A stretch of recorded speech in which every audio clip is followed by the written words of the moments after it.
ज्ञान झरोखो YouTube channel द्वारा आयोजित तीर्थ महिमा श्रेणी। वक्ता सद्गुरुवर्य परम पूज्य विवेक सागर स्वामी। विषय भगवान स्वामी नारायण नेपाल यात्रा भाग 3। जीवेशाक्षर मुक्त कोटि सुखदम नैकावताराधिपम ज्ञेयं श्री पुरुषोत्तमं मुनिवरैर् वेदादिकीर्त्यं विभुं तं मूलाक्षरयुक्तमेव सहजा नन्दं च वन्दे सदा। श्री सहजानंदाय नमो नमः। श्री अक्षर पुरुषोत्तमाय नमो नमः।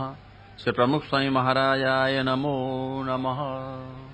એટલા માટે આ બધા કેટલા દુનિયાની ભરની અંદર લોકો માન જીવે માન કે રંગ, માનથી જ એમનું જીવન ચાલતું હોય. લગભગ દુનિયામાં આવું હોય છે અને દરેકને એવી ઈચ્છા હોય કે અરે મને કોઈ વખાણે, મને કોઈ વખાણે, એવી બહુ ઈચ્છા હોય. જેને આપણે ગુજરાતી અંગ્રેજીમાં કહીએ તો સ્પિરિચ્યુઅલ પોવર્ટી છે, આધ્યાત્મિક પેલું છે ને ગરીબાઈ, આધ્યાત્મિક જેને કહેવાય ને આ ભિખારીપણાનું છે કે મને કોઈ માન આપે, મને કોઈ માન આપે, અરે અરે મને કોઈ માન આપે. સાધુ થયા પછી તો આપણે કહે ને બધું માન મૂકીને સાધુ થયા હોઈએ તો પણ એમ થઈ જાય કે મારું કંઈક છપાય, મારું કંઈ નામ બોલાય, મને કંઈ મારી કદર થાય, હું આટલો ભણ્યો, આટલું કંઈ હું શીખ્યો, એનો કંઈક વિનિયોગ થવો જોઈએ, નહીં તો સત્સંગની અંદર ઘણું નુકસાન થશે, એવું મનની અંદર થઈ જાય. નિર્વિકલ્પાનંદને બીજું કંઈ નહોતું, પરંતુ એને એ જ હતું કે મારા જેવા વિદ્વાનની કોઈ કદર નહીં. એને કે મુક્તાનંદ ઉપર જરાય દ્વેષ નતો, એને સીધો દ્વેષ મહારાજ ઉપર હતો કે મહારાજે અમારા જેવા વિદ્વાનની કદર કરી નહીં. હવે એ ઊંડું માન, એ ઊંડું માન હોય છે. ઘણા બધા એટલા બધા નિર્માણી હોય. અમારા મુંબઈમાં એક હરિભક્ત હતા, અમને વારંવાર કહો કે મારા જેવો નિર્માણી તમને આખા સત્સંગમાં જરૂરત મને કહેજો. હવે આપણે કેવી રીતે કહેવું કે આ પણ એક પ્રકારનું માન છે? આપણે કહેવાય ને અમે સારું જયારે જશે ત્યારે પૂછીશું, કહીશું તમને, એવું આપણે કહેવું પડે એને. એટલે નિર્માણીપણાનું પણ શું હોય છે? માન હોય છે. હવે ક્યારે જાય? બહુ અતિ કઠણમાં કઠણ છે. આજે એટલી બધી વખાણની ઈચ્છા હોય, બે હદ વખાણ, પાર્ટીઓ કરતા હોય, લાખો રૂપિયા ખર્ચતા હોય. એનું કારણ શું કે લોકોમાં વાતો હારી થાય કે ફલાણા ભાઈની પાર્ટી કહેવું પડશે. હા ગહાઈ ગયો એમાં, કેટલું બધું એમાં તો દેવું કરીને કરી હોય એને પાર્ટી, પણ જીવે માન કે રંગ. પછી તો બધા લગ્નો કરતા હોય, કરોડો લાખો રૂપિયા ખર્ચતા હોય અને બધું દેવું કરીને લાવ્યા હોય અને પછી લાજ છે ને જોડા હોતી જતી રહે ત્યારે પછી એને થાય મારું ખરાબ થયું. પણ એ માનથી બધું કરે, ખલાસ થઈ જાય તો પણ એમને આટલું તો અમારે કરવું જ પડે, અમારા બધું પેલું થાય જ નહીં. જેમ પેલો શીખી ધ્વજ રાજા બધું ઘર છોડીને ત્યાગી થઈ ગયેલો છે ને માનમાં લ્યો, માનમાં એની પત્ની ચુડાલા એની પાછળ આવી બ્રાહ્મણનું રૂપ લઈને અને કહ્યું કે આ શું તમે કોણ છો? કે તને ખબર નથી આપણે શીખી ધ્વજ રાજા પહેલા હતો. ઘણા લોકો પોતાની ઓળખાણ પોતે આપે, કોઈ ના આપે. તો અમે પહેલા તો લંડન અમેરિકામાં રહેતા, અમારો એક બંગલો હતો, એમાં અમે બધું બરોબર હતું. હવે અહીંયા આગળ સાધુ થયા છીએ અને સાળંગપુરમાં રહીએ છીએ, એવું મનની અંદર થઈ જાય. તો એ પ્રકારનું વર્ણન કરે કે અમે આ પ્રમાણે પૂર્વે રાજા હતા અને હવે અત્યારે સાધુ થઈ ગયા છીએ. પણ તમે આ બધું આ ઝૂંપડું એ તો આપણું જ છે, તો શું તમે છોડ્યું? આ તો તમારું જ છે. હગાઈ દીધું. પછી કે આ દેહ કોનો? કે મારો જ ને.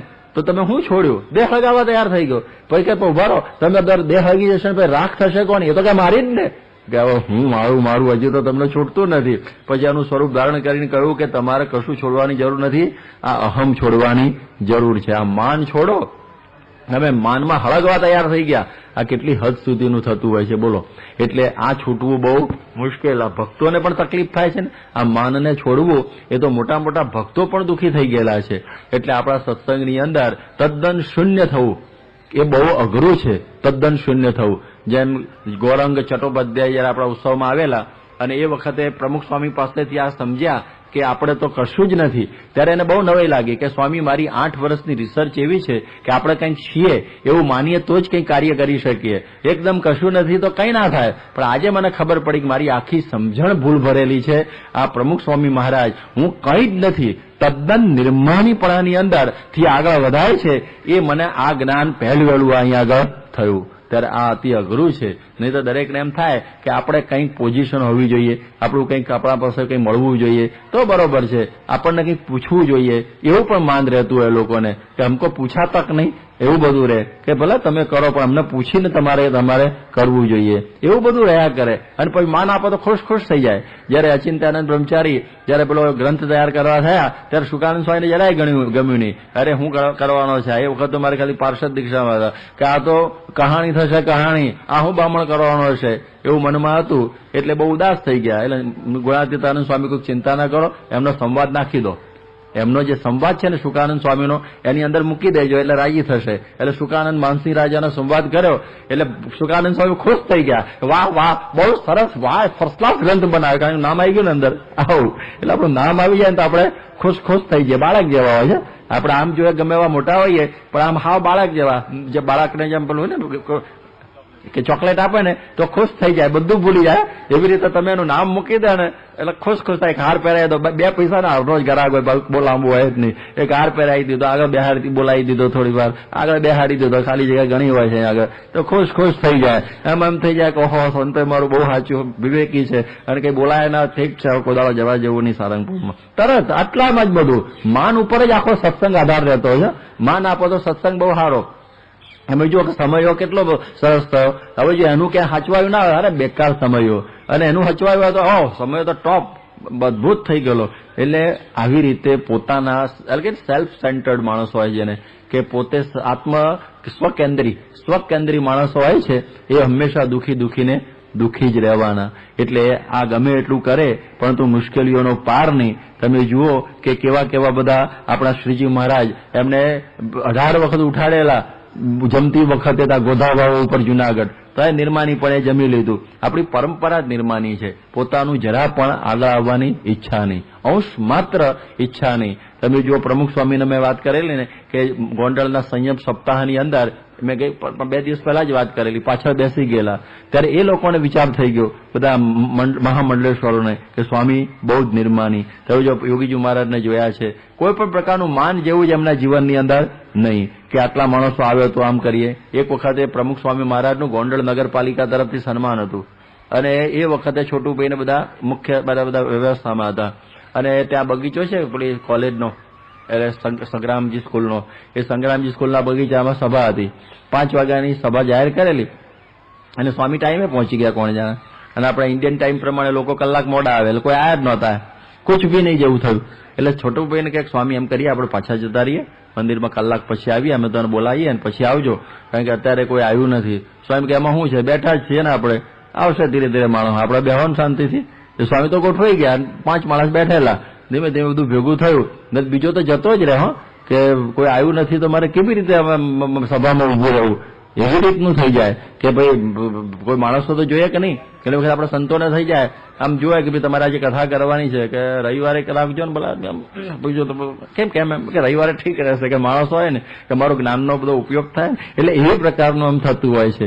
એટલે આપણને પબ્લિક જોઈએ. જયારે શાસ્ત્રીજી મહારાજ એક માણસ અક્ષર પુરુષોત્તમની વાત કરવા રાતની રાત કાઢતા એ આપણને પછી યાદ નથી આવતું. ત્યારે આવા પ્રસંગોમાં આપણને થોડો ખ્યાલ આવે કે આ બહુ અઘરું છે કે માન છોડીને આ ભક્તિ કરવી. કારણ કે દરેકને એમ થઈ જાય કે હવે સ્વામી જયારે અયોધ્યા જતા હતા ત્યારે બબનામ આગળ જયારે પછી પેલી મોટર બગડી બસ, ત્યારે બધા ટ્રેન જતી હતી, ટ્રેન ઉભી રાખી અને પછી બૂમો પાડી દે એટલે ટ્રેન ઉભી રહી. સ્વામી કે ચાલો બેસી જાઓ બધા, ને તો પછી ટ્રેન ઉપડી જશે. તો બધા દોડવા માંડ્યા. સ્વામી એમના જોડા લઈને દોડતા હતા કછોટો મારીને.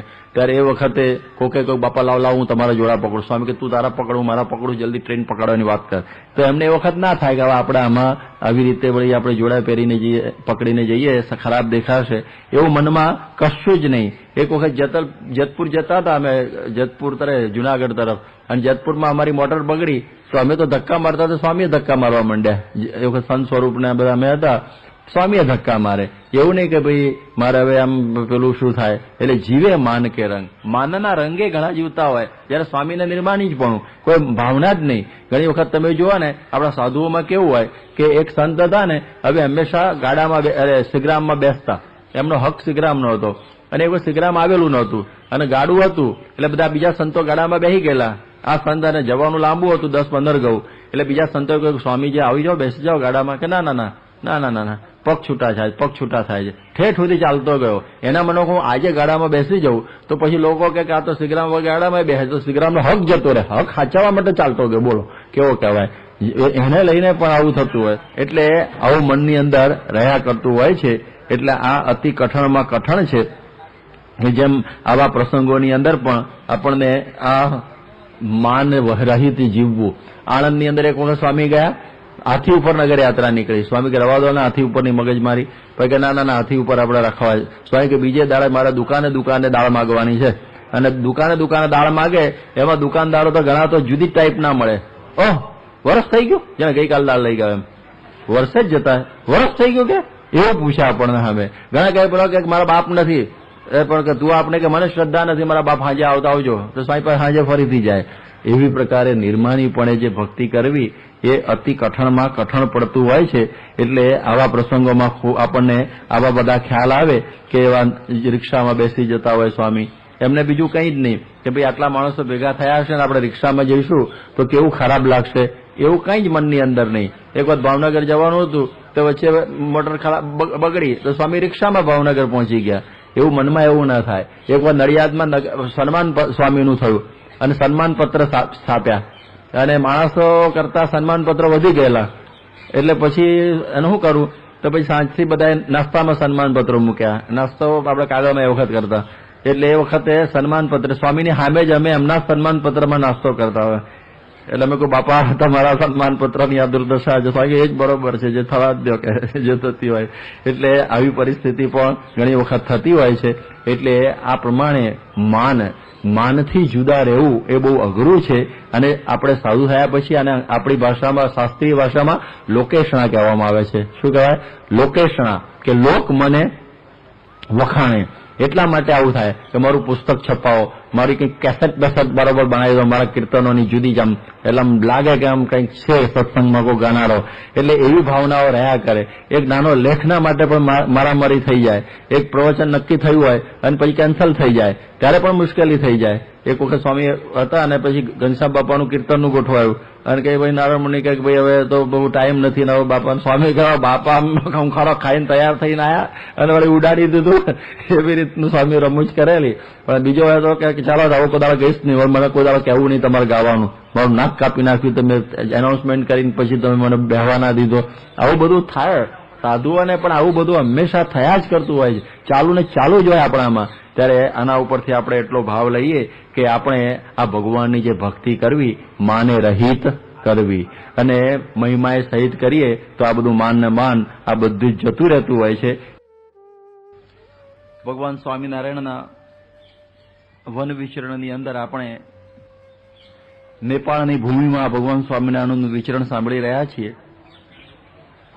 નેપાળની અંદર ભગવાન સ્વામિનારાયણને જુદા જુદા રાજાઓ મળે છે. એમાંનો એક રાજા કે જેને હઠયોગ સિદ્ધ કરેલો એની કથા સાંભળી. બીજા મહાદત્ત સેન રાજા, એની કથા પણ સાંભળી.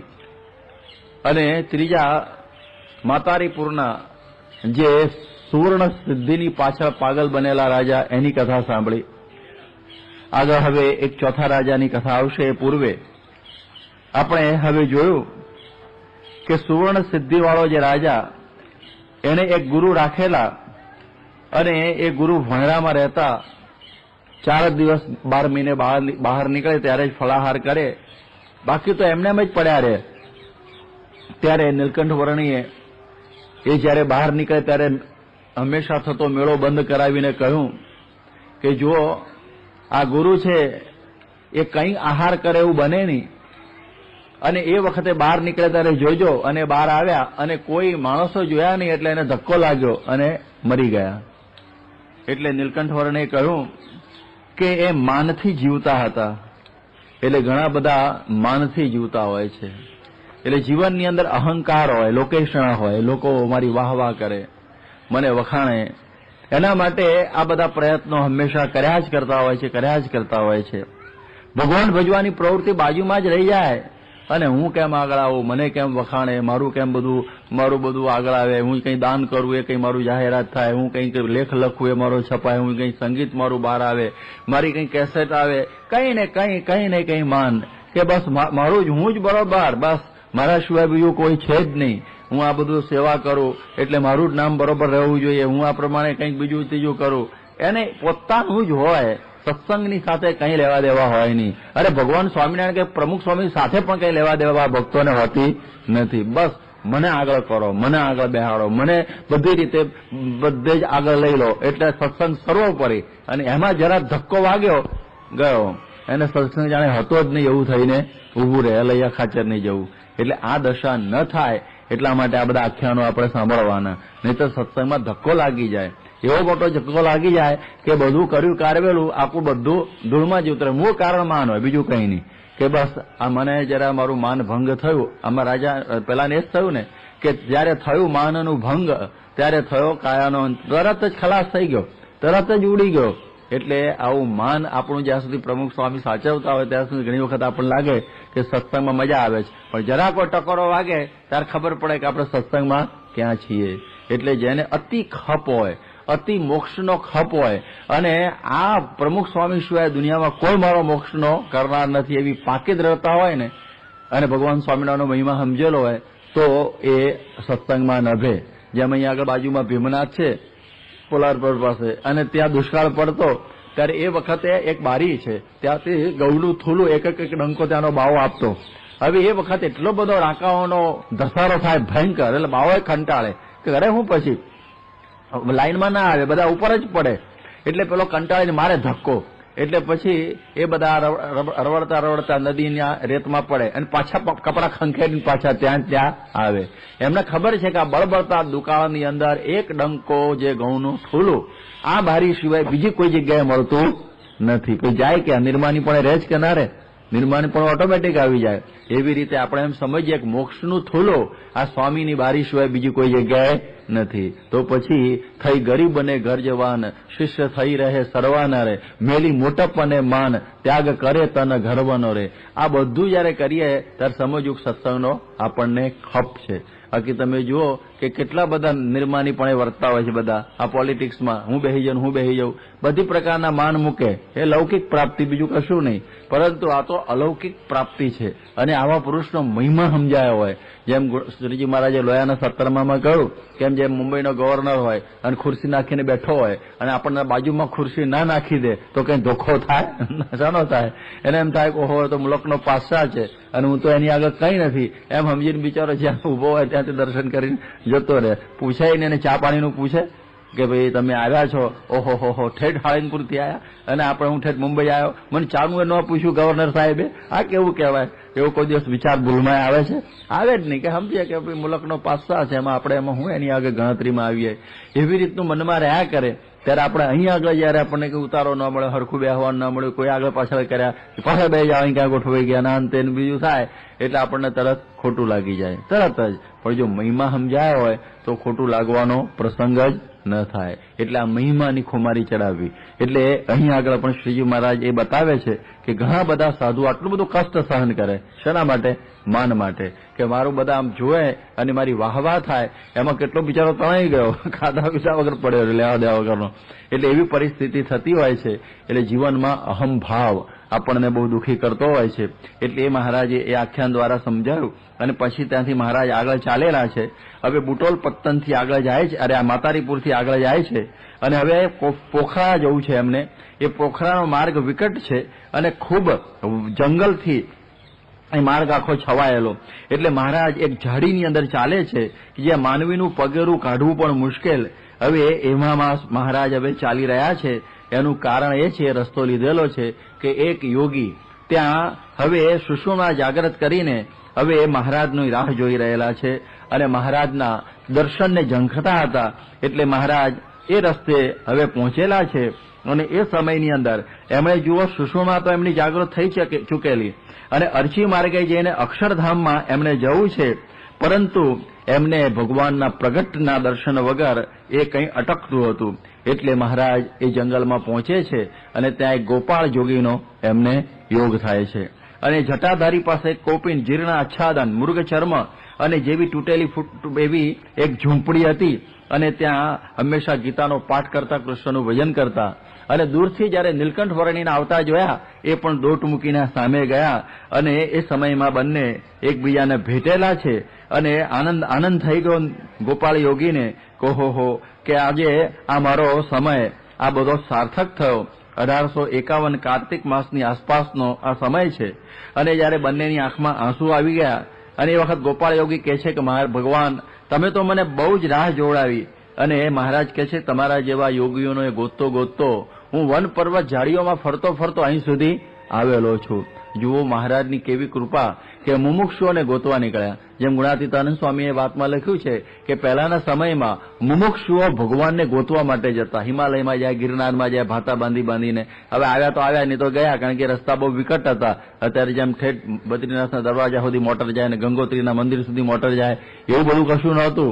પરંતુ એ વખત તો બહુ વિકટ રસ્તા હતા. અને સમજો કે વિદાય આપે ને ચારધામની યાત્રા કરવા, એટલે સમજો કે આવ્યો ને તો ઉપડી ગયો સમજવાનો, કારણ કે કાગળ ન આવે પછી. એટલે એવી પરિસ્થિતિ એ જમાનામાં હતી. ત્યારે શ્રીજી મહારાજ એ વખતે નીકળેલા છે. એટલે કે પહેલાના સમયમાં મુમુક્ષુઓ ભગવાનને ગોતવા જતા અને અત્યારે ભગવાન મુમુક્ષુઓને ગોતવા માટે જાય છે. કેટલી બધી દયા કહેવાય કે એને ગોતતા ત્યાં પહોંચી ગયા. કેટલી બધી દયા કહેવાય. જેમ રામ ભગવાન શબરીને ગોતતા ઠેઠ પંપા સરોવર સુધી પહોંચી ગયા, કારણ કે ભગવાનનું ભજન કરતી હતી. એટલે ભગવાન એને ભગવાને કાગળ કે તાર ટપાલ કશું કર્યું નહોતું, સરનામું નહોતું મોકલ્યું, રૂટ નહોતો મોકલ્યો, આમથી આમ આવજો ને પછી આમ જશો, પછી ડાબી હાથ જજો ને પછી જમણા હાથ જજો, કશું નહોતું કર્યું. પણ સરોવર કાંઠે સબરી બેઠી રટે રામનું નામ, એક દિન આવશે જરૂર મારા અંતરના આરામ. એને એવી ભાવના હતી કે એક દિવસ ચોક્કસ ભગવાન આવશે જ. એવી ભાવના ગોપાળ યોગીનીને પણ પ્રાણ રાખી મૂકેલા. એને ખબર હતી કે એક દિવસ ભગવાન પ્રત્યક્ષ દર્શન દેવા માટે જરૂર આવશે જ. એવી પ્રકારનો વિશ્વાસ. એટલે આ વિશ્વાસ બહુ મોટી વાત છે કે એટલે ભગવાન પોતે પહોંચતા હોય છે તો મુમુક્ષુઓને ગોતવા માટે ભગવાન પોતે જાય છે. જેમ ધૂળ ધોયા ધૂળમાંથી હોનું કાઢતા હોય છે, એમ આટલી બધી વસ્તીની અંદરથી ભગવાન મુમુક્ષુઓને જાડી ઝાંખરામાંથી પણ ગોતી કાઢતા હોય છે. એટલે કેટલી બધી ભગવાનની દયા અને કરુણા કહેવાય કે આપણને ગોતવા માટે પોતે નીકળેલા છે, મુમુક્ષુઓને ગોતવા માટે ક્યાં ક્યાં પડ્યા છે. આ દયા કહેવાય. એટલે અહીં આગળ ગોપાળ યોગીને ભગવાને આવો આ લાભ આપ્યો. જો શોધતા ત્યાં પહોંચી ગયા. આપણને કલ્પના ના આવે કે કેવો પ્રેમ હોય છે. એક વખત મને યાદ છે કે પ્રમુખ સ્વામી મહારાજ જયારે અમેરિકામાં ગયેલા અને એ સમયની અંદર આપણા જે નિર્માણ સ્વામી છે એના એક ભાઈ છે. હવે એ કંઈક ઠેઠ એલએમાં ને બાજુ રહે અને સ્વામી એને ગોતતા હતા ક્યારના, કારણ કે સત્સંગમાં આવતો ઓછો થઈ ગયેલો. એટલે સ્વામી એને મળ્યા અને કહ્યું કે તને ગોતવામાં તો અમે આખો અમેરિકા ખંડ દોડી નાખ્યો, આ માંડ તું મળેલો. હવે એક મુમુક્ષો ઉપર એમને પ્રેમ હોય છે, બાકી તો બધા કેટલાય મનુષ્યો વિશ્વમાં ફરતા હોય છે. એટલે જેમ અંગ્રેજીમાં કહે છે ને, વી આર ચોઝન વન્સ. આપણે ભગવાનના એને કહેવાય ને પસંદ કરાયેલા છીએ આપણે, કે એને ભગવાન આ લાભ આપતા હોય છે. જેમ જીસસ ક્રાઇસ્ટ કે these are my mark strip. એટલે જેમ પેલા ઘેટા હોય એની પર આમ ચોકડી મારીને એની ઉપર નિશાની કરેલી હોય એટલે ઓળખાઈ જાય. એવી રીતે ભગવાન આવા ભક્તોને ગોતતા આવી રીતે આવી જતા હોય છે. એ જ ઓળખે, બીજાને તો ઓળખી શકાતા નથી. એટલે આવા કેટલા બધા ભક્તોને શોધતા મહારાજ સ્વામી અને ગુરુ પરંપરા ક્યાંના ક્યાં સુધી આ બધા જતા હોય છે. લંડનમાં, અમેરિકાના, આફ્રિકામાં આપણને ખબર ના હોય ક્યાં ક્યાં મુમુક્ષુઓ પડ્યા હોય, પણ એમને યોગ થઈ જાય અને પ્રથમ દર્શને એને લગ્ન લાગી જાય તો આપણે સમજવું કે એને પૂર્વનો સંસ્કાર હશે. એવું સ્વામીએ વાતમાં લખ્યું કે જયારે દર્શન થઈ જાય, જેમ કે છે જાગા સ્વામીએ કહ્યું છે કે જે આમ ઘણાને તરત જ હેત થઈ જાય, ત્યારે સ્વામી કહેતા કે આ બ્રહ્મ વિદ્યા જે મેં વસ્તુઓને ભણાવેલી એ મહિલા હશે. એટલે એવાય આપણને અનુભવ થાય છે કે કોઈકને તો તરત જ નિષ્ઠા બેસી જાય, જડતા થઈ જાય, બધું એક જ ધડાકે થઈ જાય. અમે આ ન્યુઝીલેન્ડની અંદર ગયેલા 1992માં. હવે એ વખત ત્યાં જીતુભાઈ પટેલ છે. આપણને કે બહુ પરિચય નહીં, કંઈ નહીં એ વખત તો. પણ જયારે 1994માં જયારે ડોક્ટર સ્વામી ફરી ગયા ત્યારે જીતુભાઈને ડોક્ટર સ્વામીનો યોગ થયો. એમણે પ્રમુખ સ્વામીના દર્શન કરેલા જ નહીં. અને એ પૂર્વે તો બાળ મંડળ શરૂ થઈ ગયું, યુવક મંડળ શરૂ થઈ ગયું, મહિલા મંડળ શરૂ થઈ ગયું. ત્યાં આગળ બધું જબરજસ્ત સત્સંગ જોરમાં શરૂ થઈ ગયો. અને જયારે સ્વામી પાસે એમણે એક વર્ષ પછી ગયા ત્યારે તો આપણને એમ લાગે કે જાણે કેટલા બધા જૂના સત્સંગીઓ હોય ને એવું આપણને લાગે કે એને નિષ્ઠા, દ્રઢતા બધું જ બરોબર થઈ ગયેલું. આપણને કલ્પનામાં ના આવે. હવે સિંગાપુરની અંદર ગયેલા, હવે ત્યાં રઘુરાજ ઝાલા, હવે એ તો ત્યાં જ જન્મીને મોટા થયેલા. હવે એને તો બહુ કંઈ ખબર જ નહીં, સત્સંગનું કશું બેકગ્રાઉન્ડ નહીં.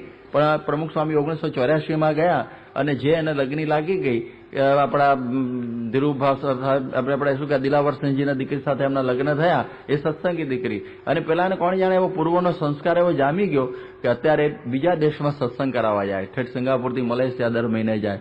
હવે આપણને તિલક ચાંદલો, ચેષ્ટા, થાળ બધું અપ ટુ ડેટ. હવે એનું ગુજરાતી નથી આવડતું સરખું, પણ આવા કંઈક એવા પૂર્વ ના આવે કે એમને ગોતવા માટે સ્વામી ત્યાં પહોંચ્યા હોય. આપણને ખબર ના પડે કે આટલે બધે દૂર સ્વામી શું કામ જતા હશે, કેવા કેવા મુમુક્ષો કંઈક ખૂણે ખાંચરે પડેલા હોય. આપણને એનો આનંદ થઈ જાય કે જાણે જૂના સત્સંગી હોય એવા એ બધા લાગે. એટલે અહીંયા આગળ પણ કેટલા બધા દૂર, આપણે તો આ તો હિન્દુસ્તાનને નેપાળની ભૂમિ છે, પણ સ્વામી તો કેટલી બધી ભૂમિઓમાં ફરે છે. ઓહો, બધા 45 દેશની ભૂમિની અંદર કોઈ ને કોઈ મુમુક્ષુઓ કોક ને કોક દેશની અંદર એવા એ બધા મુમુક્ષુઓ દૂર દૂર દૂર દેશની અંદર આમ પડ્યા હોય. આપ જુઓ કે એક ઠેઠ વેસ્ટ ઇન્ડિઝની અંદર એક દોણજાના એક મારી ભક્ત હતા બેન લલીબેન. હવે એમના મનમાં બહુ ઈચ્છા કે પ્રમુખ સ્વામી આવ્યો તો સારું, તો સ્વામી ઠેઠ ત્યાં સુધી પહોંચી ગયા ગોતતા ગોતતા. અને એમના ત્યાં 10 દિવસ રહ્યા, લગભગ 67 હરિભક્તોનો સંઘ લઈને ન્યુયોર્કથી. એટલે આવા ભક્તો આપણને ખ્યાલ ના હોય અને લાભ લઈ લેતા હોય છે. એટલે એવા આ બધા પ્રસંગો બનતા હોય છે. તો અહીંયા આગળ પણ આ ગોપાળ યોગી એની પાસે હવે ભગવાન અષ્ટાંગ યોગ શીખે છે. તો ભગવાનને શું શીખવાનું હોય, પરંતુ એક પ્રકારનો એક આ લૌકિક રીત બતાવે છે. અને એમણે પછી આ બધા હઠ યોગની ક્રિયાઓ, રાજયોગ બધું શીખવાડ્યું. અને પછી તો ઘણો આનંદ થયો. એ વખતે ત્યાં આવે એવું હતું કે ગોવાળોના ગાયોના વાડા હતા, અને બધા જંગલી જાનવરો, વાઘ, સિંહ છે ને બધા ગોવાળાના વાડામાંથી ગાયોને ખાઈ જતા, ઉપાડી જતા વાછડા ને એવું બધું. અને એને બહુ દુઃખી હતા. એટલે એમણે વર્ણીને આ વાત કરી. એટલે વર્ણી કે કંઈ વાંધો નહીં, એ ગોપાળ યોગીનો એક શંખ હતો, મોટો જબરો વૃકોદર શંખ, એ લઈને ભગવાને જોશથી વગાડ્યો અને એનો નાદ બધા સંભળાયો. અને જંગલી પ્રાણીઓ બધા ચાલ્યા ગયા અને ગોવાળો બહુ સુખી થઈ ગયા, નિર્ભય બની ગયા. અને હવે ગોપાળ યોગી પાસે મહારાજ રહે છે, એમને અનંત આનંદ થયેલો છે. હવે આ પ્રદેશ એટલો બધો જંગલી પ્રદેશ છે કે અહીં આગળ તો ઠેઠ ગંગાના પ્રદેશ સુધી વાઘ, ચિત્તા, ગેંડા અને એની વસ્તી ઘણી હોય છે. અને વરસાદ પણ ઘણો અને જંગલ પણ ગીચ, માણસો બહુ નહિવત હોય. એવું તો હિમાલયા એ જર્ની ટુ નેપાળ નામના પુસ્તકની અંદર આ બધું જણાવેલું છે. એટલે હવે વર્ણીએ ગોપાળ યોગીને હવે આ પ્રમાણે હવે તો પોતે શિષ્ય તરીકે હતા, કારણ કે એની પાસેથી અષ્ટાંગ યોગ શીખતા હતા. હવે આ તો નવાઈ જેવું હતું, પણ પછી તો હવે એમણે કહ્યું કે હવે તમારો અષ્ટાંગ યોગ પૂર્ણ થયો. હવે અષ્ટાંગ યોગની અંતિમ સિદ્ધિ શું રહે છે એ હવે વર્ણીને આ ગુરુને સમજાવવાનું હતું. હવે શિષ્ય ગુરુ બની જાય છે. એટલે ગોપાળ યોગીને એ પણ સમજવું હતું. વર્ણી એમણે કહ્યું કે અષ્ટાંગ યોગનું ફળ છે એ નિર્વિકલ્પ સમાધિ છે. અને જો વૃત્તિઓ જો અનુલોમ થાય તો વિઘ્ન આવે, પરંતુ જો આત્માની બ્રહ્મ સાથે એકતા કરી અને પરમાત્માની ભક્તિ કરીએ તો કોઈ દિવસે આ વૃત્તિઓ પાછી વળે નહીં અને શુદ્ધ ગુણાતીત સ્થિતિ થઈ જાય. અને આ છેલ્લું જ્ઞાન એમને આપવાનું હતું. અને એ વખતે બધું જ્ઞાન વર્ણીએ ગુરુને આપી દીધું ગોપાલ યોગીને. ગોપાલ યોગી બહુ ખુશ થઈ ગયા. એમની પાસે એક પંચરત્નોનો ગુટકો હતો. જો મહારાજનો ગુટકો તો પાણીમાં તળાઈ ગયેલો પહેલા જ દાડે, કથા જે સાંભળતા હશે ખ્યાલ હશે, પહેલા દિવસ પાણીમાં તણાઈ ગયેલો, સરજુમાં પેલા અસુરે નાખ્યા ત્યારથી. પછી આ ગુટકો એમને પ્રાપ્ત થયો પંચરત્નનો, એટલે જેની અંદર ગીતા, ઉપનિષદ, ભાગવત બધાના સાર રૂપ એવો ગુટકો હતો. હવે એ ગુટકો એમણે વર્ણીને આપી દીધો. અને એ ગુટકો પછી તો વર્ણીએ મુક્તાનંદ સ્વામીને આપેલો. મુક્તાનંદ સ્વામીએ રઘુવીરજીમાં આચાર્યશ્રીને આપેલો. અને અત્યારે વડતાલમાં અક્ષરભુવનમાં પહેલો માળ છે નીચેથી ઉપર, ત્યાં એ ગુટકો એક ઘોડી ઉપર મૂકેલો છે. આ બધા દર્શન કરતા હશો. એટલે આ પ્રમાણે આવું એમને ભેટ આપી દીધી. અને થોડા વખતમાં તરત જ એમણે દેહનો ત્યાગ કરી દીધો. વર્ણીએ બધી એમની ક્રિયા કરી દીધી. નીલકંઠ વર્ણીએ એના મોટા ભાગ્યને કે ભગવાન એકલા જ હતા, એટલે આખી બધી ક્રિયા કરી. લગભગ 12 મહિના નીલકંઠ વર્ણી એમની ભેગા રહેલા. એટલે નેપાળના 3.5 વર્ષ થાય છે ને, આવી રીતે 12 મહિના તો એમની ભેગા રહેલા. અને ત્યાર પછી 1852ના કારતક માસની અંદર એ નીકળી ગયેલા ત્યાંથી. અને હવે મહારાજ આગળ જવાની તૈયારી કરે છે. ત્યારે આપણને એમાંથી થોડો ખ્યાલ આવ્યો કે ભગવાન સ્વામિનારાયણે આ અષ્ટાંગ યોગ સિદ્ધ કર્યો. હવે અષ્ટાંગ યોગ તો પોતાને તો ભગવાન જ છે, એમાં તો બીજું કશું હોય નહીં. પણ યોગનું લક્ષણ એ છે, મેં થોડા વખત પહેલા બતાવેલું, યોગ કર્મસુ કૌશલમ. બીજું યોગનું લક્ષણ પણ એવું કહેવાય છે કે સમત્વમ યોગ યુજ્યતે, કે જ્યારે યોગ એટલે શું, આપણે નાડી પ્રાણ સંકેલીને ઉપર બધું ચલાવવું બહુ મુશ્કેલ છે આપણા માટે, પરંતુ સમત્વમ ગીતામાં કહ્યું યોગ યુજ્યતે એટલે સુખ દુઃખ આવે સર્વે ભેળું, એમાં રાખજો સ્થિરમતી, જાળવીશ મારા જનને કરીશ જતન અતિ, કે આપણે સુખ અને દુઃખમાં એકતા રાખવાની. આ યોગ આપણે શીખવાનો. બીજો યોગ આપણને ન ફાવે તો આટલો તો શીખી શકાય કે માન અપમાનની અંદર આપણે એકતા, એમાં જરાય ફેરફાર થવો જોઈએ નહીં. એટલે ગમે એવા પ્રસંગો હોય એની અંદર આપણા મનમાં હાલક ડોલક થવી જોઈએ નહીં. પ્રમુખ સ્વામીના ઘણા પ્રસંગો થોડા દિવસ પહેલા મેં બધા કહેલા છે, એટલે એમને ઘણા માન અને અપમાનના પ્રસંગો પણ અમે જોયા. એક બાજુ સુવર્ણ તુલા સાંજે એક ભાઈ આવીને સ્વામીને જરા કંઈક બે શબ્દો બોલી ગયા, એમના મનમાં કોઈ આગુ પાછું નહીં, એમની તુલા આમથી આમ ન જાય, પેલી દાંડી એની જ સુવર્ણ તુલા થાય ને. જેમ સુવર્ણ તુલા કોની યોગ કે જેની જે ઇક્વિલિબ્રિયમ કે છે ને ઓફ માઇન્ડ, જે મનની સમતુલા આમથી આમ જાય નહીં, બરોબર સ્થિર કાંટો રહે, એ જ તુલાને યોગ્ય હોય છે. એટલા માટે સ્વામીશ્રીના જીવનમાં આવું બધું જોયેલું છે.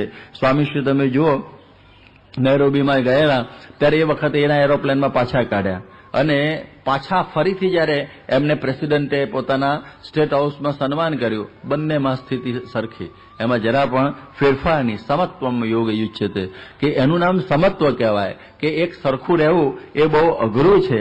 એટલા માટે આપણે પણ ભગવાનને તો સંત, ભગવાન અને સંત જેમ કહે એમ કરવું, એનું નામ પણ આપણે યોગ સમજવું. એટલા માટે અષ્ટાંગ યોગની અંદર પ્રત્યક્ષ મૂર્તિનું આલંબન છે જ નહીં, કારણ કે તદા દ્રષ્ટુ સ્વરૂપે અવસ્થાનમ ચિત્તવૃત્તિ નિરોધ, આવો બધા શબ્દો આવે છે યોગના, પણ પ્રત્યક્ષ મૂર્તિનું આલંબન યોગની અંદર અષ્ટાંગ યોગમાં નથી હોતું. એ લોકો તો બિંદુ ઉપર કે ઓમ ઉપર કે આત્મા ઉપર ધ્યાન કરતા હોય છે, પણ પ્રગટ ગુરુ આપણે જોઈએ તો આ યોગ સિદ્ધ થાય એવો છે. કારણ કે મોક્ષ ધ્યાન મૂલમ ગુરોર મૂર્તિ, ગુરુની મૂર્તિ છે એ ધ્યાનનું મૂળ છે. કારણ કે ગુરુનું ધ્યાન કરવાનું, કે જેની અંદર ભગવાન અખંડ બિરાજમાન છે, એમ સમજીને વરતાલના 5મામાં કહ્યું કે પ્રસાદીએ કરીને એમની સેવા કરી. પ્રસાદી એટલે શું, ભગવાન રોમે રોમની અંદર બિરાજમાન થાય છે એમ સમજીને આપણે જ્યારે ગુરુનું ધ્યાન કરીએ ત્યારે આપણને ભગવાનનો યોગ કરાવી દે. જેમ ગુણાતીતાનંદ સ્વામીએ કહ્યું કે ભગવાનમાં જોડાણા હોય, ભગવાનની મરજીને જાણતા હોય, ભગવાનની આજ્ઞા પર એવા સાધુની સાથે જીવ જોડીએ તો આપણને ભગવાનમાં જોડી દે. સીધી વાત છે. જેમ ભગતજીએ ગુણાતીતાનંદ સ્વામીમાં જીવ જોડ્યો તો ગુણાતીતાનંદ સ્વામી શ્રીજી મહારાજનો સાક્ષાત્કાર એમને કરાવી દીધો. એટલા માટે આ સત્સંગ, આ બાકી બીજી બધી ઘણી માથાકૂટો કરીએ તો જેમ બ્રહ્માનંદ સ્વામી કહે છે કે જો ઈડા પીગલાની ખબર પડે, કરી આગ્રહ તેની કેડ પડે, તેના ચિત્તને બમણો ફેર ચડે, સત્સંગ વિના જન્મ મરણ ભ્રમ જાળ મટે નહીં જંતને, મન માનતજી તે માટે શરણે જઈ રહીએ સંતને. કે ઈંડા ને પીગલા ને બધી ઘણી પ્રકારની આપણને યૌગિક પ્રક્રિયાની ખબર પડતી હોય, પણ એમાં ફાયદો કશો જ નથી. સત્સંગ જોઈએ, એનાથી આ બધું ટકે, ને તો લાંબુ ટકતું નથી હોતું. રહીમાને સમાધિ થતી, મહારાજના દર્શન અખંડ થતા. મહારાજ ધામમાં ગયા પછી ગુણાતીતાનંદ સ્વામી કુંડ અહીં છે નજીક, એમાં નીકળ્યા એ બાજુ, અને પછી પૂછાયું પાર્ષદ દ્વારા કે જાઓ માને પૂછો કે સમાધિ થાય છે કે નહીં. એમણે કહ્યું થાય તો ખરી, પણ હું બેસું તો થાય, પણ મને નવરાશ નથી, હમણાં આ બધું કામકાજ ઘણું છે. લ્યો હવે સમાધિની અંદર તો મહારાજનું અનંત સુખ આવે, અને આ ઘર કામકાજની અંદર ઢોર ઢાંખરના આ બધા છાણ વાસીદાન બીજું ત્રીજું ટાઈમ મળતો નથી. લ્યો કે તમે દૂધપાક કેમ ખાતા નથી, છાસમાંથી ટાઈમ મળ્યો નથી, દૂધપાક રહી જાય છે. આના જેવી વાત થઈ કે આપણને આ સમજણ કેમ આવે. એટલા માટે આ એક પ્રગટનું આલંબન હંમેશા જોઈએ. ગુણાતીતાનંદ સ્વામીમાં તો શ્રીજી મહારાજ અખંડ હતા, શું બાકી રહ્યું યોગની અંદર, છતાં વરસતા નેવા નીચે ઉભા રહીને મહારાજના દર્શનની રાહ જોતા. એટલે આ પ્રગટની તાણ, બાકી મૂર્તિ દેખાય ને તો પ્રગટની તાણ જતી રહે. અષ્ટાંગ યોગમાં એક ડ્રોબેક આ છે કે તને મૂર્તિ દેખાવાની શરૂઆત થઈ જાય તો ત્યાં બેહી રહે રૂમમાં, સબમાં આવે જ નહીં દર્શન કરે, મને તો બધું દેખાય છે અહીંયા આગળ, તો પછી મુશ્કેલી ઊભી થઈ જાય. તો ગુણાતીતાનંદ સ્વામીનો દાખલો લેવો પડે કે એમણે આ પ્રમાણે પ્રગટનો આવો મહિમા રાખેલો. એટલે જેમ ગોપાળાનંદ સ્વામી પણ અષ્ટાંગ યોગ સિદ્ધ કરેલો, અને મહારાજે મધ્યના 66ના વચનાવતમાં બધું પૂછ્યું કે ભાઈ આ પ્રમાણે યોગવાળાને પણ માન આવી જાય છે અને ભગવાન ગૌણ થઈ જાય છે, એનું કારણ શું? કે એનો યોગ બરોબર નહીં, કે એવું હોય આ બધા સુખદેવજીને બધા ઘણા હતા પણ મોટાની સાયદી લેવી. એમ કરીને કહ્યું કે જેમ સુખદેવજી આત્મનિષ્ઠ હતા તો પણ એમણે પરમાત્માની ભક્તિ કરી. આવી વાત મહારાજે જયારે કરી ત્યારે એમ કહ્યું કે ભાઈ યોગીવાળાને માન કેમ સંભવે, એટલે એને પ્રગટની તાણ જતી રહેતી હોય છે. એટલે પછી ગોપાળાનંદ સ્વામી સમજ્યા કે આ બધી લમણાજીકમાં બહુ પડવા જેવું નથી. ભલે આપણે અષ્ટાંગ યોગ સિદ્ધ કર્યો બરોબર છે, પણ પ્રગટ વગર આ બધું અંધારું છે. એટલે મહારાજે કહ્યું કે એવા દાસત્વના અંગવાળા તો ગોપાળાનંદ સ્વામી છે. દાસત્વ પર ઉતરી ગયા. ઈષ્ટદેવના દર્શન ગમે, એની વાતો ગમે, એની પાસે બેસવું ગમે, એનો સ્વભાવ ગમે, બધું. એટલે પ્રગટનો આધાર આવી ગયો. નહીં તો પેલો તો હું બેઠો બેઠો કઈ ને કઈ પ્રક્રિયાઓ જ કર્યા કરતો હોય. એટલા માટે આ વાત સમજવી. જેમ છોકરું જન્મે પતિ પત્નીને, ત્યારે એને પત્નીને પતિ ઉપરથી હેત ઓછું થઈ જાય, છોકરામાં પ્રેમ વધી જાય. પહેલા બહુ પ્રેમ હોય પતિ ઉપર, પણ છોકરું જન્મે ત્યારે બાળકમાં હેત વધી જાય. એવી રીતે ઘણી વખતે મૂર્તિ દેખાય ત્યારે પ્રગટની તાણ પાછી ખસી જાય. એટલા માટે આ પ્રગટની તાણ બરોબર રાખવી કે સ્વામીને જમતા જોઈએ, પૂજા કરતા જોઈએ, બેસતા જોઈએ, વોકિંગમાં દર્શન કરીએ, બધી રીતે. એટલે દર્શન કર્યા પછી પાછું શ્રવણ મનન નદી ધ્યાસ પાછો રાખવો. નહીં તો out of site out of mind જેવું થઈ જાય. જોયા ત્યારે જોયા ને પાછી ઘેર ગયા એટલે બધું હતું એનું એ. એટલે એનું મનન હંમેશા શ્રવણ મનન બધું ચાલુ ને ચાલુ રાખવું. તો યોગી બાપા કહેતા કે અમને શાસ્ત્રી મહારાજના પ્રસંગો વર્ણન કરતા યોગી બાપા કે ઇદમ સાંભળે છે, ઇદમ સાંભળે છે. અરે આપણને તો પોતાના પ્રસંગ થયેલા યાદ નથી રહ્યા. મારે ઘણી વખત આવું થયું છે, લગભગ 60-70% કે આપણે પોતાના જ થયા હોય પ્રસંગ, આપણને સુખ આપેલું હોય, પણ કોણ જાણે મનનમાં રહી ગયું હોય તો પછી યાદ જ નથી રહેતું. તકલીફ તો એ છે. એટલે આ બધી ભૂલ હવે સુધારવી પડે પાછી અત્યારથી, કે જયારે હવે જાગ્યા ત્યાંથી સવાર. હવે કેવા કેવા પ્રસંગો આપણે ડાયરી વાંચીએ, આપણે જ લખેલી હોય પોતે સ્વયં, પણ વર્ષો થઈ ગયા એટલે ખબર જ ના આવે કે આપણે આ કંઈક આવી રીતે આવો પ્રસંગ બનેલો દુનિયાની અંદર. આવું એ બને. સ્વામી એક વખત મારા અહીંયા આગળ આમ સ્ટેટોસ્કોપ મૂકેલું અને સ્વામી કહે કે મહારાજ મહારાજ એવું સંભળાય છે. એટલે એમને તો એ સંભળાતું હોય ને એમના કાનમાં મારા. હવે મને તો ખબર જ નથી, યાદ જ નથી આવતો. આટલું લખેલું વાંચીએ એટલે ખુશ થઈએ કે આપણો પ્રસંગ હશે કંઈક, પણ આમાં કંઈ ખબર નથી પડતી કે મને આવું કંઈ કર્યું એવું. હવે આ કેવું કહેવાય? એટલે આ પ્રગટનો જે આપણે દર્શન ને બધું તો કરીએ, પરંતુ જો શ્રવણ પછી મનન નિધિધ્યાસ ના કરીએ તો કશો ફાયદો નથી. આમ પછી જથ્થાબંધ દર્શન ને જથ્થાબંધ ભૂલી જવાનું, એવું બધું થયા કરે. એટલે એનો કશો ફાયદો નહીં. પણ થોડું હોય પણ બધું ચોંટી જવું જોઈએ. જેમ જાગા સ્વામી કહ્યું ઘણી વખત અમને મળ્યા કર્યા, પણ એક વખતે પેલી શું કહેવાય પેલો તંબુની ઝૂલ ઊંચી કરીને કહ્યું કે એમ સુખ્યા છો ને, એ મૂર્તિ અંતર બેસી ગઈ. અનંત વખત મળ્યાનું સુખ ભૂલાઈ ગયો. એવું એક થઈ જાય તો બહુ આપણે બધું યાદ ના થાય, પછી એમ મન વાળીએ. પણ એક વસ્તુ પણ ફિટ થઈ જવી જોઈએ. એટલે આ પ્રમાણે આવો જે યોગ થયો હોય તો કશો વાંધો ના આવે. જેમ પ્રમુખ સ્વામી મહારાજ એક વખત વાત કરી લે 1974માં કે અમે દેશ વિદેશમાં ફરીએ છીએ પણ મન તો ભગવાનના ચરણારવિંદમાં જ રાખીએ. આ યોગ, બીજું શું? મનને ભગવાનના ચરણારવિંદમાં રાખવું એ સહેલું નથી. એક વખત સ્વામી 1994માં લંડનમાં હતા ત્યારે બધા 2-4 છોકરા આવેલા, ડેનિયલ ને એવા બધા અંગ્રેજ બધા, અને ડેવિડ ને ડેનિયલ ને બધા. એને બધા જરા થોડા ઇન્ડિયામાં થોડું કંઈક સમાધિનું કંઈક બધો કરેલું એનો અભ્યાસ બધો.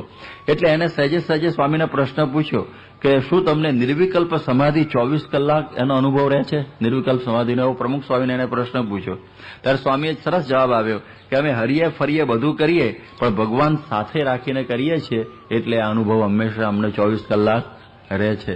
આપણને તો કંઈ ખબર જ નથી પડતું હું છે ને હું નહીં, એવી પરિસ્થિતિ નિર્માણ થયેલી છે જ્યારે એમને આવું રહે. એટલે આ યોગ આપણા સિદ્ધ રાખવાનો. બાકી તો આપણા સ્વામિનારાયણ સંપ્રદાયમાં અષ્ટાંગ યોગની પ્રણાલિકા ગોપાળાનંદ સ્વામી પછી ચાલી નથી, કારણ કે એ પણ પછી દાસત્વમાં એન્ટર થઈ ગયા એટલે બધી વાત પૂરી થઈ ગઈ. એટલે એમની પરંપરામાં પણ અષ્ટાંગ યોગની પ્રણાલિકા આપણે ત્યાં નથી ચાલી. આપણે તો પ્રગટની મૂર્તિની અંદર જોડાવું અને એની અંદર તાણ રાખીને એના દર્શન સ્પર્શનથી એની તન્મય થઈ જવું અને ચિત્ત ભક્તિ દ્વારા ચિત્તવૃત્તિનો નિરોધ પ્રત્યક્ષમાં કરી અને ભગવાનનો સાક્ષાત્કાર કરવો, એ આપણી આ યોગની પ્રક્રિયા છે. ત્યાર પછી હવે મહારાજ ત્યાંથી હવે નીકળે છે, પૂર્વ દિશાની અંદર ચાલેલા છે અને ગાઢા જંગલોમાં પ્રવેશ કર્યો. અને ત્યાર પછી મહારાજ ચાલે, એક નદી આવી અને ત્યાંથી મહારાજ આગળ ચાલતા નીકળ્યા અને ત્યાં પોખરા શહેર આવ્યું. જેમ અહીં જામનગરને છોટી કાશી કહે છે, એવી રીતે ઉત્તર કાશી કહેવાય છે પોખરા, એને ઉત્તર કાશી કહે છે. એટલે ઉત્તરની આ કાશી, પેલું ઉત્તર કાશી જુદું છે જે આપણે ગંગોત્રી તરફ જતા આવે છે, પણ આ તો એક ઉપનામ છે. અહીંયા આગળ મહારાજ પધારેલા છે, અહીં સેતી ગંગા વહે છે. હું પ્રમુખ સ્વામી મહારાજ બધે જે નેપાળમાં ગયા એની વાત હું છેલ્લે કરીશ, પણ આપણે અત્યારે મહારાજ સાથેનું જ, કારણ કે એના બંનેના રૂટ જુદા છે, એટલે મહારાજ સાથેની આપણે આ વાતો આપણે પહેલા પૂરી કરીએ. અને નીલકંઠ વર્ણીએ સેતી ગંગાની અંદર સ્નાન કર્યું, નદી જોઈ, સરોવર જોઈને મન બહુ પુલકિત થઈ જતું. હવે ત્યાં એક પાઠશાળા જોઈ કે જ્યાં આગળ બધા વેદપાઠી બ્રાહ્મણો બધા ત્યાં વેદનો ઉદ્ઘોષ કરતા હતા. ત્યાં મહારાજ ત્યાં જાય છે અને એ સમયની અંદર એમને પણ બહુ રાજી કરે છે. અને એ સમયે એ બધા જે બ્રાહ્મણ બટુઓ હતા એમને પણ બહુ આનંદ થયો કે અહીંયા આગળ આ મહારાજ આપણને સંસ્કૃત જાણનારા બરોબર આવ્યા. ત્યાર પછી એક શિવાલયની અંદર મહારાજ ત્યાં પધારેલા છે અને એ વખતે વર્ણિનું અદભુત રૂપ જોઈને એક બ્રાહ્મણ બહુ જ ખુશ થઈ જાય છે કે જોઈ વિદ્યાની શાળાઓ ઘણી, રીત ભાત દીઠી તે હતણી, હતા વેદ પાઠી સાક્ષાત, તેને વેદ તણી પૂછી વાત. પછી મહારાજ એ બધાને બહુ આનંદ થયો અને એ સમયમાં કહે છે કે શિવાલયે કૃષ્ણ કર્યો નિવાસ, આવ્યો તહા પંડિત એક પાસ, શ્રી શ્યામને શંકર ચિત્ત લાવી, સુવાક્ય એકે સ્તુતિ સંભળાવી. મહારાજની એણે એક સ્તુતિ કરી અને ત્યાર પછી કે સ્તુતિ સાંભળીને મહારાજ કર્યું તેના કલ્યાણનું કાજ, પછી પૂર્વ દિશામાં સીધાવ્યા, ગંગા નારાયણી તટ આવ્યા. અને હવે મહારાજ પોખરાથી આગળ નીકળે છે. હવે આ પોખરાની વાત પણ થોડી સમજવા જેવી છે કે પોખરા છે એ નેપાળના ગંડકી અંચલની અંદર આ પોખરા આવ્યું. ત્યાં ત્રિશુલી ગંગા નજીક છે, ભૂરી ગંગા છે, એનો સંગમ થાય છે.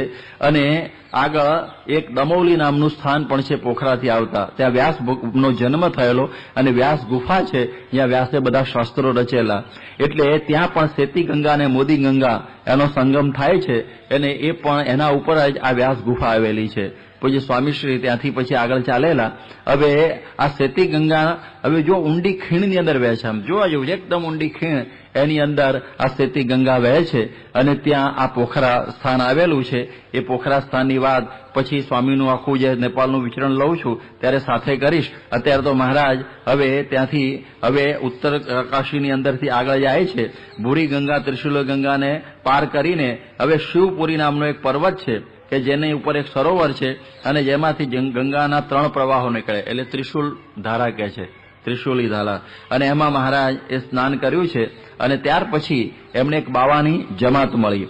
એ બાવાની જમાતમાં ભગવાન ભેગા થઈ ગયા, બાવાઓની ભેગા. અને એ પ્રમાણે હવે ત્યાંથી ચાલેલા છે અને પર્વતોને એવું બધું પાર કરતા કરતા નીલકંઠ વર્ણી બાવાઓની જમાત સાથે નેપાળની રાજધાની કાઠમંડુની અંદર આવે છે.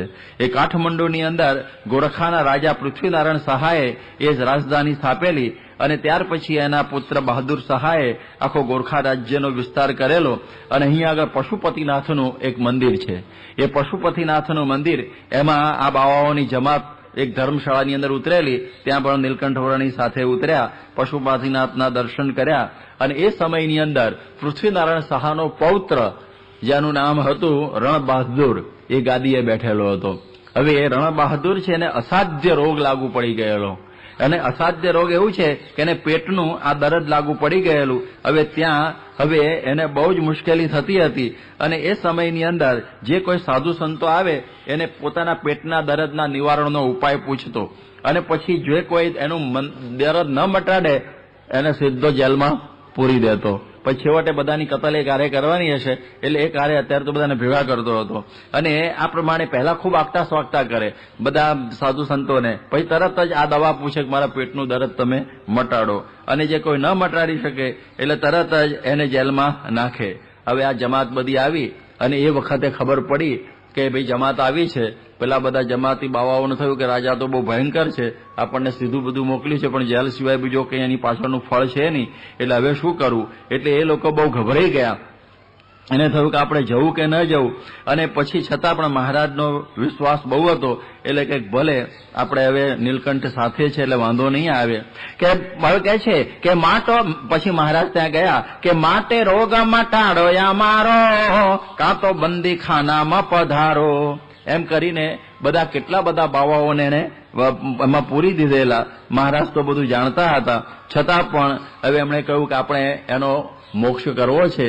એની સાથે સાથે જે બાવાઓ 500 પૂર્યા છે જેલમાં, એ બધાનો પણ મારે વિશેષ તો મોક્ષ કરવો છે.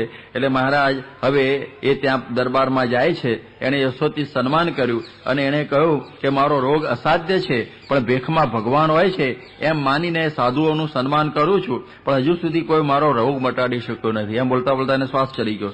અને પછી એને જોયું કે બધા સાધુઓને એવા દંભી જાણી અને પછી હું જેલની અંદર પૂરી રહું છું. એ વખતે મહારાજ એને કહે છે કે જે મોત જાણી ડરી જાય યોગી, જોગી નહીં ભૂતળ તેહ ભોગી.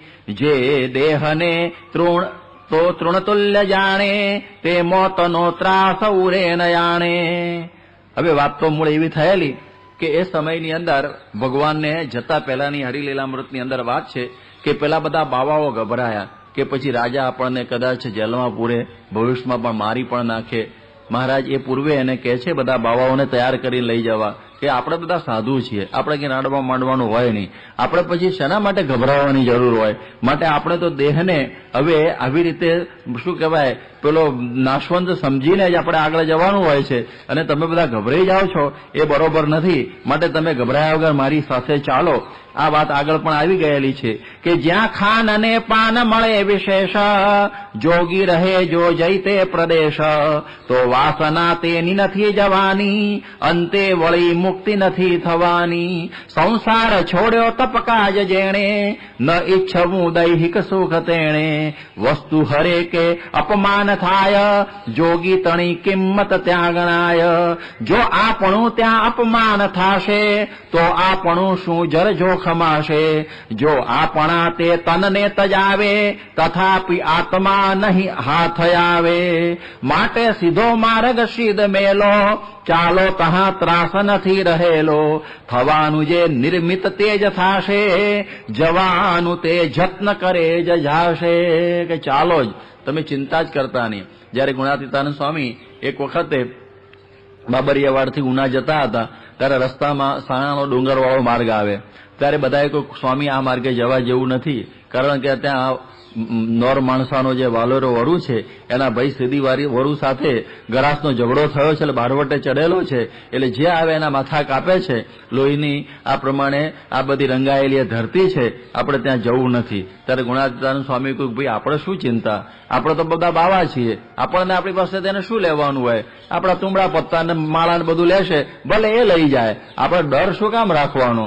હવે એને બધાએ કહ્યું કે નાના સ્વામી આ તો તુંબડા પત્તર તો લઈ જાય, પણ કદાચ આપણને જાનથી મારીએ નાખે તો મારી નાખે તો આપણે શું ચિંતા છે? આપણે ક્યાં પાછળ કોઈ રાંડવાનું છે કે કશું બીજું તકલીફ છે? માટે આપણે જરાય ગભરાવાની જરૂરિયાત નથી. ને એમ સમજીને ગુણાતીતાનંદ સ્વામી એ બાબરિયાવાડમાં સાણાના ડુંગરમાં પહોંચ્યા અને ખરેખર વાલેરો ત્યાં મળી ગયો, પણ સ્વામીના પ્રભાવથી આગળ વાત લાંબી છે, સત્સંગી થઈ ગયો. એટલે કહેવાનો અર્થ એ છે કે સાધુઓને કોઈ ડર હોતો નથી. એને શું કામ ગભરાવાનું હોય? કારણ કે એને તો મરીને હરિધામ જ આવું. જેને ભગવાનના ધામમાં નથી જવું એને ડર હોય, પણ જયારે ભગવાનના ધામમાં જવાનું છે એને કોઈ પણ પ્રકારનો ડર નથી. આવી રીતની વાત કરી. જમાતનો મહંત હતો, એને તો મહારાજ ઉપર વિશ્વાસ હતો કે એવું સોણી સૌ ખાખીયો, રાખે મહંતનો વિશ્વાસ. મહંત રાખે હરિતણો, તેથી તેને ન લાગ્યો ત્રાસ. એટલે જોશું તો મહંત અને મહારાજનો વિશ્વાસ અને બધા ખાખીઓનો મહંતનો વિશ્વાસ, એમ લંગર ચાલતું વિશ્વાસનું. અને બધા પછી આવ્યા અને એ સમયની અંદર આ બધું જે હવે આ બધાને લઈને મહારાજ એના દરબારમાં જાય છે અને પછી કહે છે માટે દરદ મારું હરો. બોલો રાજા કહે છે નહીં હરો તો કેદ કરીશ, પૂર્યા છે બહુ ભેખ ધાર્યો, અંતે સર્વેના પ્રાણ હરીશ. છેલ્લે એક સાથે બધાને મારવા છે, એટલે શું એક સમટું પુણ્ય મળે એટલા માટે કે સુણી બોલ્યા ઘનશ્યામજી, રાય ન હઠ ન કરીએ એમ, નિયમ બાંધ્યા ઈશ્વરે તે કહો મટાડે કેમ. એ વખતે મહારાજ કહે છે રાજા હઠ ના કરો, કારણ કે ભગવાને આ નિયમ બરોબર બાંધ્યા છે, એ પ્રમાણે જ બધું થતું હોય છે. એટલે એની અંદર આપણે બધું આગુ પાછું કરવાની જરૂર નહીં, ગભરાવું નહીં, કારણ કે મરણમ તો પ્રકૃતિ શરીરીણામ. એક વખતે મરવાનું તો હોય છે, કોઈ રોગથી મરે કે કોઈ એમને મરે, પણ મરવાનું તો હોય જ છે. એટલા માટે બધા જ અસાધ્ય રોગો આપણે મરી જઈએ ત્યારે બધા પૂરા થઈ જાય. ગમે એવો અસાધ્ય રોગ હોય, મરણ સાથે બધા પૂરા થઈ જાય. એટલા માટે મરવાનું બધાને છે, એટલા માટે ગભરાવાની જરૂર નથી. આત્મા કોઈ દિવસ મરતો નથી, આત્મા જરતો નથી. એટલા માટે આપણે આમાં નિશ્ચિંત રહેવું. સૌથી મોટો તો ભવરોગ છે, એ પણ તમને સમજાતો નથી. તમે તો આ પેટના રોગ માટે આટલી બધી મુશ્કેલી આવું બધું કરો છો. અને વળી કહે છે કે જે કર્મ તો પૂર્વ ભવે કર્યું છે, પ્રારબ્ધ તે આ તનનું ઠર્યું છે. અભક્ત કે ભક્ત ભલે ગણાય, કર્મ પ્રમાણે સુખ દુઃખ થાય. ભક્તિ કરે કષ્ટ હરી ઘટાડે, સુળી લખી સોય વડે મટાડે. હઠે કરી જે પ્રભુ પાસ માગે, તેનું કદી કષ્ટ પ્રભુ ન ભાગે. એક વખત યોગી બાપા આણંદમાં ગયેલા. એક હરિભક્તને એટલું બધું દુઃખ, બહુ ભયંકર, અને એટલા બધા પીડાતા ગંધાતા હતા, આખું બધું 5 પરું બધું નીકળ્યા કરે. એટલે બધાએ કોઈક બાપા હવે ધામમાં લઈ જાઓ. એટલે સ્વામી કોઈક 20 દિવસ પછી લઈ જઈશું. એ કે ના બાપા અત્યારે ને અત્યારે જ લઈ જાઓ. બધા ત્રાસી ગયા છે, પોતે પણ ત્રાસી ગયા છે, અને હવે તમે લઈ જાઓ. સ્વામી કહું અત્યારે લઈ જાઉં, પણ એને બીજા 20 જન્મ ધરવા પડશે. કેટલા? બીજા 20 જન્મ ધરવા પડશે. હવે એક જન્મમાં દુખી થઈ ગયા છે. આપણે અનુભવ છે ને, તમારે તો અમારા કરતા વધારે હશે કે છોકરાને સ્કૂલે બેહાડવાના, બધી કેટલી બધી મોંઘવારી, બીજું ત્રીજું ઉપાધિની પાર નહીં. એક જન્મમાં દુઃખી થઈ ગયા હોય. હવે 20 જન્મ આવે તો એ વખત તો કેટલી મોંઘવારી, મહાકળિયુગ આવી ગયો ને એ વખત તો જોવાય નહીં, સવાય નહીં, રહેવાય નહીં. તો આ 20 દિવસમાં પતતું હોય તો હું ખોટું? આ 20 દિવસ જ છે ને, વધારે ગંધ સહન કરી લેવી. એટલે મોટા પુરુષ છે ને, આપણું જે સૂળીનું દર્દ કાંટે સારતા હોય કે બહુ મોટું હોય, એમાં ટૂંકમાં પતતું હોય, પણ આપણને એમ થાય કે મને હું ભગત થયો અને કેમ મને આટલું બધું દુઃખ પડ્યું, ત્યારે એમ લખું કે ભાઈ આ તો સૂળીનું કાંટે સરે છે. એટલા માટે મહારાજે આપણને આ વાત સમજાવેલી છે. એટલે કોઈ પણ પ્રકારે આમાં ગભરાવું નહીં. કે જો આત્મહત્યા કરે કાંઈ માગે, કે સંતને સંકટ દેણ લાગે. તેથી હરે સંકટ જો હરે જ, કરે જનો સર્વ ઉપાય એ જ. એટલે કોઈ દિવસે ભગવાન પાસે બીજું માગવું નહીં, આત્મહત્યા કરવી નહીં, મર્સી કિલિંગની જરૂર નથી. બધું ભોગવી જ લેવાનું જે હોય એ બધું. એટલા માટે તથાપિ જે હું કહું તે પ્રમાણો, સ્વતંત્ર છે ઈશ્વર એમ જાણો. કરે કર્યાનું ન કર્યાનું કામ, સ્વેચ્છા થકી તે કદી કોઈ ઠામ. છતાં એક ભગવાનની ઈચ્છા છે, ધારે તો મટાડીએ દે, ધારે તો મટાડી પણ દે, અને ન પણ મટાડે. ટૂંકમાં જેમ રાખે એમ રાજી રહીએ. જહી વિધિ રામ રાખે તહી વિધિ રહીએ. કે જે રીતે ભગવાન આપણને રાખતા હોય એ વિધિમાં આપણે રહેવું. પણ જો આપણે કંઈક એમાં માગા પાછા થયા તો મુશ્કેલીનો પાર નહીં. સહન જ કરવું કે ભગવાનની આવી ઈચ્છા હશે. આત્માનંદ સ્વામીને જીવડા પડે એટલે બહાર નીકળે, અંદર નાખે કે બહાર ક્યાં જાય છે, અહીં ખાવાનું અહીં છે, તો પછી પડી ગયું પાછું. એવી પ્રકારના આત્મનિષ્ઠ હતા. એટલા માટે દેહ ઉપરથી દ્રષ્ટિ આ સાધુઓએ રાખવાની હોતી નથી. રાજાને પણ કહે છે કે રાજા, આ તો પૂર્વ કર્મના બધા આવતા હોય છે દુઃખો, એ આપણે સહન કરવાના. આપણા દુઃખો તો આવે, ભક્તને પણ આવે અને અભક્તને પણ આવે. પણ આપણે આના માટે ભગવાન સામે ત્રાગુ કરવાની જરૂર નહીં. એ ભગવાને મારું દુઃખ કેમ ના મટાડ્યું, હું હરિભગત થયો, મેં કંઠી બાંધી, આટલું બધું કર્યું, મને જ દુઃખો આવ્યા, બીજા કોઈને દુઃખ ન હુજ્યા, અને હું જ ભટકાણો, બીજો કોઈ ભટકાણો જ નહીં ભગવાનને. આવું મનમાં એમ થતું હોય કે કેમ આપણને દુઃખ આવ્યું, કેમ મારો રોગ જતો નથી. અરે આ તો બધું જ આવે. ભગવાન પોતે રોગ ગ્રહણ કરે છે.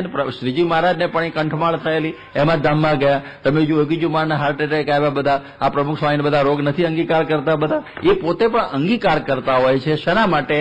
આપણને હિંમત રહે એટલા માટે. એમને કોઈ કર્મનું બંધન નથી હોતું, પણ જયારે એ પણ આવા રોગો અંગીકાર કરે ત્યારે આપણને બળ રહે કે આપણું બરોબર થશે. એક વખત એક ભાઈ સ્વામી પાસે આવ્યા અને કે સ્વામી મારા બહુ ખભો દુખે છે. હવે સ્વામી એ વખતે તો ખભાની ટ્રીટમેન્ટ કરાવતા, કે જોતો નથી, હું અહીંયા આગળ બધું અમારો ફ્રોઝન સોલ્જર થયું હરખું કરાવું, તો કે બાપા આશીર્વાદ આપો, કે એ જ હાથે સ્વામી આશીર્વાદ આપ્યા. મેં ડબલ ના થઈ જાય સારું પેલા. એટલે કહેવાનો મતલબ એ છે કે આવી પ્રકારે આ મોટા પુરુષ અંગીકાર કરતા હોય કે જેને લઈને આપણને કંઈક શાંતિ થતી હોય છે. એટલા માટે આપણે બીજા બધા રોગો તો બધા ઘણા દુનિયાની અંદર છે, પરંતુ એ રોગો તો કોક વખત પૂરા થઈ જવાના. ક્યારે પૂરા થઈ જાય? બધા રોગ મર્યા ત્યારે પૂરા. પણ એક રોગ એવો છે, એ ભવ રોગ છે. એ જન્મો જન્મથી લાગેલો છે.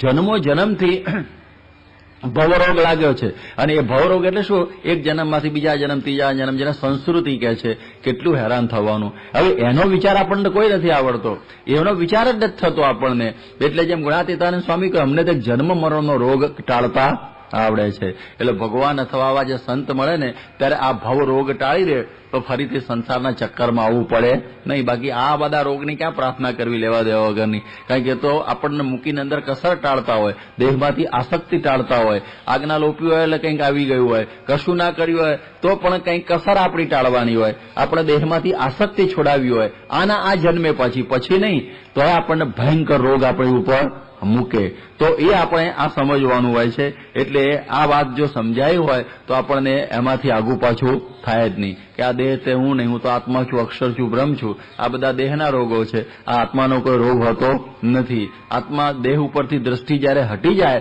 ત્યારે પછી આપણને સત્સંગનું સુખ આવે. બાકી તો આમાં આપણે ફર્યા કરીએ કે મને આ દુઃખ આવ્યું, મને રોગ આવ્યો, મારી તકલીફ થઈ, આ થઈ, તે થઈ. એ સમજવું કે દેહ દૃષ્ટિ છે. જેમ કુંતાજીને આટલો બધો દુઃખ પડ્યું છતાં શું કે વિપદ સંતુ નઃ શશ્વત તત્ર તત્ર જગદગુરુ, કે હજી જેટલા દુઃખ પડવાના હોય એટલા પ્રભુ અમને દુઃખ આપજો. હવે કેવું કહેવાય, સામેથી દુઃખ માગ્યા. કુંતાજી દુઃખ માંગ કે લીનો એહી ભક્ત કી રીતિ વે, કે ભગવાન પાસે દુઃખો માગ્યા એને કેટલું બધું. માધવ દાસે માગી લીધો સામે ચાલી રોગ જોને. આપણે આવે છે ને કે માધવ દાસે સામે ચાલીને રોગ માગ્યો કે ભગવાન અમને રોગ આપજો કે જેને કરીને દેહમાંથી આસક્તિ છૂટી જાય અને તમારામાં ભક્તિ થાય. કારણ કે રોગ વખતે ભગવાનમાંથી ભક્તિ તૂટી જાય, બાકી કઈને દેહ રૂપ જ થઈ જાય, ગોળ ગોળ ફર્યા કરે, આ વૈદ બદલ પેલો બદલાય, કર્યા જ કરે. પરંતુ માધવ દાસે તો આવો રોગ માગી લીધો. હવે કેવું કહેવાય, સહન જ કરી લીધું કે જુઓ કદર જ મહાદુખી આકાવ્યા, તે સુખ દુઃખ મનમાં નવલાવ્યા, ત્યારે મોહનના મનમાં ભાવ્યા, હરિજન થઈને હાળ વરદ સુખ દુઃખ મનમાં નવધારીએ, ટાળ્યા ન ટળે ઘટ સાથે ઘડિયા હિંમત નવહારીએ. બધા દુઃખો આવવાના જ, એ બધા જ આવવાના, પણ એ વખતની આપણી તૈયારી હોવી જોઈએ કે જેટલું દુઃખ આવવું હોય એટલું આવજો, પણ મારે કોઈ રીતે પાછા પડવાનું નથી. એટલે કે જે થવાનું જે થાજો રૂડા સ્વામીને માટે. એટલે આવા બધા દુઃખો આવે, પણ જેને આ બીક ન રહે, દેહ ભાવથી જે પર થઈ ગયા હોય એને પછી કોઈ આવી બીકો રહેતી નથી. એટલા માટે દેહ ધર્યો તે સુખ દુઃખ આવે તે સર્વે સહી લેવું જોઈએ. એટલે આપણે આ બધું સહન કરી જ લેવાનું હોય છે. એટલે આ બધું ભગવાનની ઈચ્છા એમ સમજીને આ બધું ગ્રહણ કરવું. કારણ કે આપણે પ્રારબ્ધ તો કોઈ રહ્યું નહીં, પણ ભગવાનની ઈચ્છા. જ્યાં મુક્તાનંદ સ્વામીને ટીબી થયેલો, અસાધ્ય, કોઈ રીતે જાય એવું હતું નહીં. અને એ વખતે મહારાજને પ્રાર્થના ન કરી, એમણે એમ કહ્યું કે આ તો એક રોગરૂપી આપણને એક સંતોનો સમાગમ આપ્યો છે કે ગળ્યું ચૂકણું ખાવા દેતો નથી. દાદા ખાચાને 10 દિવસ સુધી પેશાબ બંધ રહી ગયેલો, અદભુતાનંદ સ્વામીનો ડોળો બહાર નીકળી ગયેલો, સામળિયા ચૈત્યાનંદ સ્વામીને એવી હરસ હતી 3 કલાક સુધી ખાડામાં બેસી રહેવું પડે, એટલી બધી મુશ્કેલી. એટલે આવા કેટલા બધાને આવા દુઃખો પડેલા. નિત્યાનંદ સ્વામીને પણ આંખે પડેલા આવી ગયેલા. એટલે આવા બધા દુઃખો ઘણા થયેલા. આપણા એક ડુંગરસિંહ છે આ નવા ગામનો, ધામમાં ગયો, એની 2 કિડની ફેલ ગયેલી. સ્વામી કહ્યું કે બસ ભગવાનની ઈચ્છા, ડાક્ટર પાસે જવું નથી, ધામમાં ગયો. આપણા બીજા 2 કિડની ફેલ થયેલા ઉપેન્દ્રભાઈ છે ત્યાં આગળ સડબરીની અંદર. હવે એને કેટલી બધી લાખોની સેવા કરીને કેટલો બધો એક નંબરનો ભક્ત, પરંતુ હવે એના કેટલા વર્ષોથી, હું તો 20 વર્ષથી જાણું છું, 2 કિડની ફેલ છે. જયારે સ્વામી કે ટેલિફોન કરે એને કે ઉપેન્દ્ર કહો બાપા આનંદ છો, કેફમાં વાત કરે.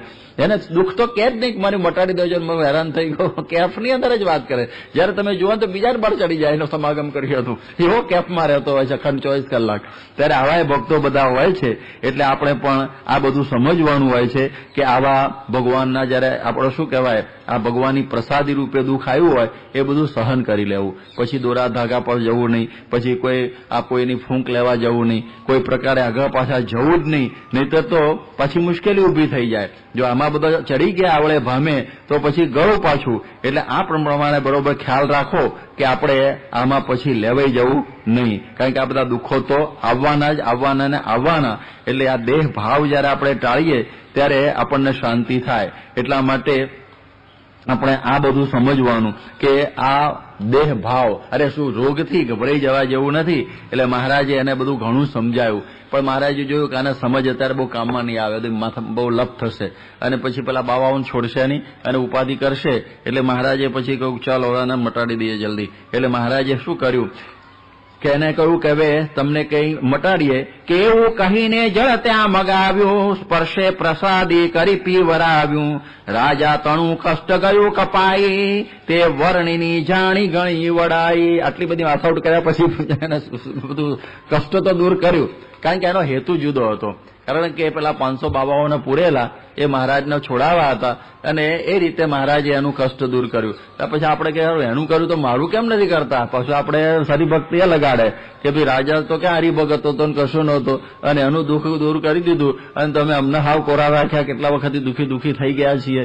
તો એમ સમજવું કે એ પણ કંઈક સારું હશે. આપણા માટે સારું જ હોય, એમાં કોઈ દિવસે દુઃખથી ગભરાવું નહીં. આપણે યોગી શતાબ્દી અરે પ્રમુખ સ્વામીના અમૃત મહોત્સવ પ્રસંગે ડોક્ટર બચુભાઈ સુંદરિયાણાવાળા, હવે એમને બ્રેનની અંદર કેન્સર થઈ ગયું. સમય આ વખતે જ ખબર પડી અને એ તો ડોક્ટર હતા, એને ખબર પડી કે હવે આપણે જવાના છીએ. પણ સ્વામીને કંઈ એવું કહ્યું નહીં. સ્વામી જયારે સુરત આવ્યા ત્યારે એટલું જ કહ્યું કે સ્વામી મને ખબર છે હું ડોક્ટર છું, મારી આંખ જતી રહી છે, કાન ગયા છે અને આ મને ટ્યુમર છે એટલે હું મરવાનો છું નક્કી છે, પરંતુ મને તમારી પડખે ધામમાં બેહારી દેજો, મારે બીજું કશું માગવું નથી. બોલો, આ બહુ અઘરું છે. ને તે વખત એમ થઈ જાય પાછા એટલા બધા ગરડા નહોતા, પછી 60 વર્ષની ઉંમર હશે મારા ખ્યાલથી, બહુ તો 50ની વચ્ચેની. પરંતુ એને આટલી એક સમજણ કે મારે આ સ્વામી પાસે દુઃખના દોરણા રોવા નથી. બરોબર છે, એક વખત કહેવું, આપણે પ્રાર્થના કરવી, કંઈક સહન ના થતું હોય તો કહેવું એ ખરું, એટલે એ આપણને આશીર્વાદ આપે.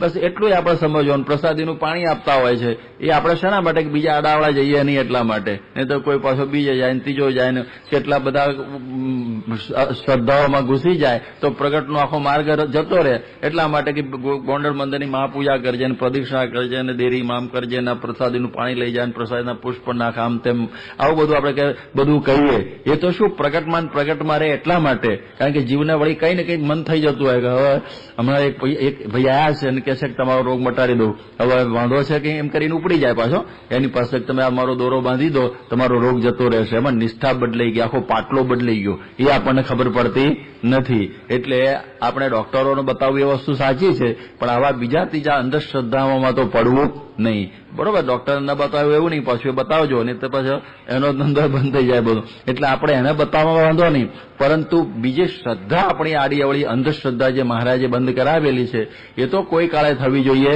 નહીં. કે પછી મને આ બધું ખેરાળો બાપુની ફૂંક લઉં મને સારું થઈ ગયું ને પછી એ બધી મગજમારીમાં પડવાનું નહીં. એ જે હોય આપણે સહન કરી લેવું. એટલે એ દ્રષ્ટિથી કે જોગી જતીથી ન મટ્યો જેહ, કૃષ્ણે મટાડ્યો જઠરોગ જેહ.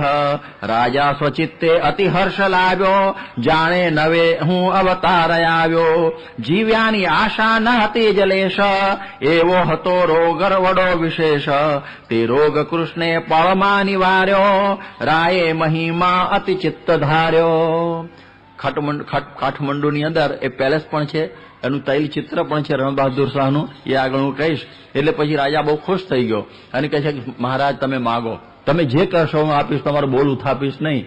એટલે કહેતા હોય તો રાજ આપું, બીજું આપું, ત્રીજું આપું. મહારાજ કે અમે એના માટે કંઈ આવ્યા નથી, રાજબાજ માટે અને આના માટે અમારો કોઈ ભાવ નથી. અમારે તો બસ ગમે તેમ કરીને લોકોનું કલ્યાણ કરવું છે. પણ તે બહુ માગ્યું છે તો પછી આટલું માગીએ છે કે જે કેદ કીધા બહુ ભેખધારી, છોડી મૂકો એ જ રુચિ અમારી. એવું સુણી ભૂપ પ્રસન્ન થઈને, છોડી મૂક્યા ભેખ સુમાન દઈને. પૂજા કરી વર્ણી મહાંત કેરી, પેલો જમાત તો મહાંત એ પણ ખુશ થઈ ગયો. વળી ઉચ્ચારી વિનતી ઘણેરી, ભૂપાળને શ્રી હરિશિષ્ય કીધો, સુજ્ઞાન દઈ વૈષ્ણવ મંત્ર દીધો.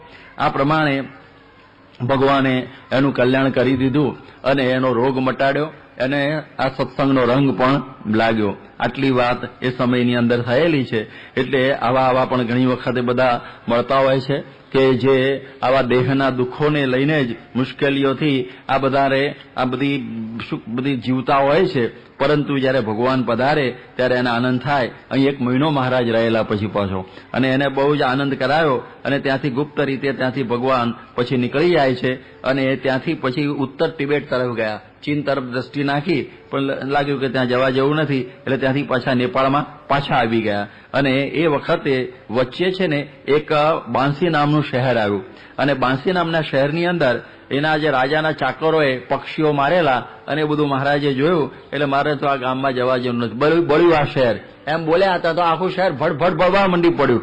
અને એ રીતનું થયું એટલે મહારાજ તરત જ પાણીમાં પડ્યા, નદી હતી ત્યાં. અને પછી એ શહેર બધું શાંત થઈ ગયું. પછી મહારાજે પોતાની વાણીને સ્થાપ આપ્યો કે હવે અમારી આવી વાણી અવળી હોય ફળો નહીં. એ પ્રસંગ પણ એ વખતે ત્યાં આગળ બનેલો. એટલે આપણે પણ જોઈએ છીએ કે ભગવાન તો હંમેશા દયાળુ હોય છે. હવે એ દરેક ઉપર દયા કરતા હોય, જેમ યોગી બાપા પણ કહેતા ભગવાન સૌનું ભલું કરો. પ્રમુખ સ્વામી પણ કહે કે કોઈનું અહિત થાય મને વિચાર આવતો નથી. મહારાજે આ બતાવ્યું કે ખાલી એક બોલી ગયા ને આવું થઈ ગયું, તરત પાછું વાળી લીધું. એટલે સાધુઓની વૃત્તિ કેવી હોવી જોઈએ એ મહારાજે બતાવ્યું. ત્યાર પછી મહારાજ હવે આગળ જાય છે અને આદિ વારાહની અંદર પહોંચે છે. એટલે ભગવાન વારાહનું જન્મસ્થાન છે ત્યાં પહોંચે છે. હવે આ વારાહ ક્ષેત્ર છે નેપાળ રાજ્યની જે કોશી નદીના કિનારા ઉપર, આ ધવલગીરી શિખર ઉપર વારાહ ક્ષેત્ર છે. એને કોકામુખ પણ કહે છે. અહીં વારાહ ભગવાનની ચતુર્ભુજ મૂર્તિ છે, અને એની પાસે એક કોકા નદી છે. એનું જળ વારાહ ભગવાનને નિત્ય ચડાવવામાં આવે છે. કાર્તિકી પૂર્ણિમા અહીં મેળો ભરાય છે, અને 3 દિવસ સુધી મેળો રહે છે. એટલે અહીં આગળ ભગવાન એ આદિ વારાહની અંદર પધારેલા છે. અને એ વખતે મહારાજની આકર્ષક મુખાકૃતિ જોઈને બધા એ ભેગા થયેલા જે યાત્રિકો એ પણ બહુ જ મહારાજના દર્શનમાં પડાપડી કરવા માંડ્યા. અને મહારાજે ત્યાં બધાને પછી તો સુખ આપ્યું, આનંદ કરાયો. અને પછી મહારાજ બંગાળની અંદર હવે ઉતરી જાય છે. એ બંગાળ એટલે પૂર્વ બંગાળ, અત્યારે બાંગ્લાદેશ છે જ મુસલમાનોનો, ત્યાં જ મહારાજે ઘણું વિચરણ કરેલું છે. એટલે આ રીતે મહારાજે ત્યાં પણ ઘણો આનંદ કરાયો. હવે આપણે જોઈશું કે આ જે નેપાળની અંદર મહારાજ જે 3.5 વર્ષ વિચર્યા, એમાં સ્વામીની બહુ જ એક ઈચ્છા હતી કે આપણે એ ભૂમિની અંદર પણ જવું. એ સમયમાં પહેલા પૂજ્ય સિદ્ધેશ્વર સ્વામી અને સંતો એ મુક્તનાથ અને નેપાળની અંદર વિચરણ બધે જ કરી આવેલા. એટલે આખો સર્વે કરી આવેલા કે કેવી રીતે બધું જવું. કઠણ યાત્રા તો હતી જ, પરંતુ સ્વામીની ઈચ્છા હતી એટલે બધી વ્યવસ્થા બધી વિચારેલી. અને એ વખતે કલકત્તાના હરિભક્તોને પણ બહુ જ ઉમંગ હતો કે અમારે બધી જ યાત્રા જુઓ. એમણે આ જે ઉત્તરાખંડની યાત્રા પણ કલકત્તાના હરિભક્તોએ જ કરાવેલી. કાશી અને છપૈયાની ઘણી વાર કલકત્તાના હરિભક્તો યોગી બાપાના વખતથી કરાવેલી. નેપાળની યાત્રાનો બધો ખર્ચો અને બધી વ્યવસ્થા કલકત્તાના હરિભક્તોની હતી. એટલે 56 સંતો અને 120 હરિભક્તોનો સંઘ આ બધો નેપાળ યાત્રાએ આ ઉપડેલો હતો.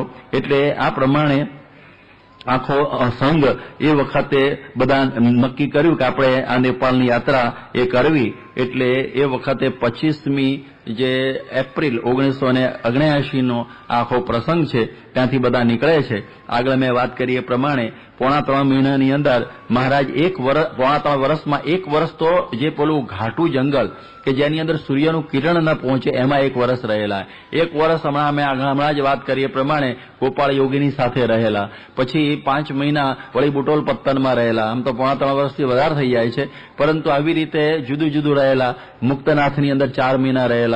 અહીં આગળ જે હમણાં વર્ણન કર્યું કાઠમંડુની અંદર મહિનો રહેલા. એટલે એમના વન વિચરણનો મોટો ભાગ, અડધા જેવો ભાગ તો નેપાળની અંદર ગયેલો. એટલે આ પ્રમાણે આવા પવિત્ર તીર્થો અહીં આગળ રહેલા છે, અને એમાં મહારાજ બધું આ વિચરણ કરેલું. હવે સ્વામીશ્રી હવે નીકળ્યા, કિશનગંજથી નીકળ્યા અને કિશનગંજથી ફારબસગંજ આવ્યા. હવે ફારબસગંજની અંદર એ વખત 700 કિલોમીટર પોખરા થયા હતા. ત્યાંથી લીલા ભગત આવેલા. સિદ્ધેશ્વર સ્વામી જયારે પહેલવેલા ગયેલા ત્યારે પોખરાના જે ગંડકી અંચલના એ વખતના સભાપતિને બહુ આગળ પડતા લીલા ભગત આચાર્ય, એ પોતે બ્રાહ્મણ છે. હવે એને આ રંગ લાગેલો સત્સંગનો, અને અત્યારે પણ પાકા સત્સંગી છે. એટલે આપણા સમય ઉત્સવે પણ મુંબઈને બધા આવેલા, બધે આવે છે.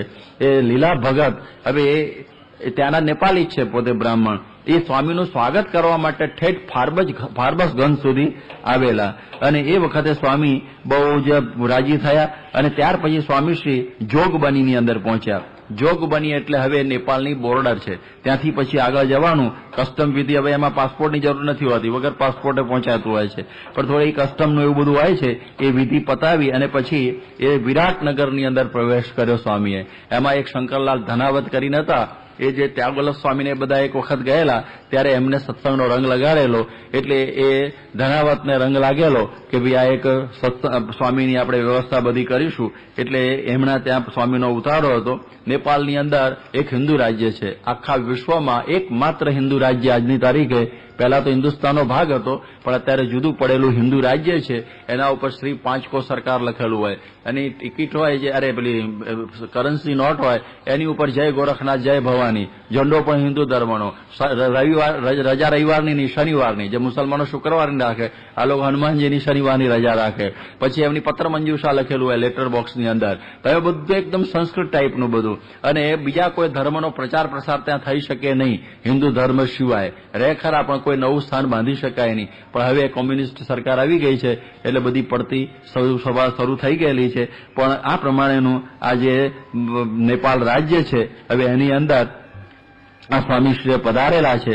અને પહેલવેલા સ્વામી આદિવારામાં ગયેલા. અહીં આદિવારા છેલ્લું આવ્યું. આપણે જોયું કે મહારાજના વિચરણમાં આદિવારા છેલ્લું આવે છે, કારણ કે ત્યાંથી પછી બંગાળમાં ઉતારવાનું હતું.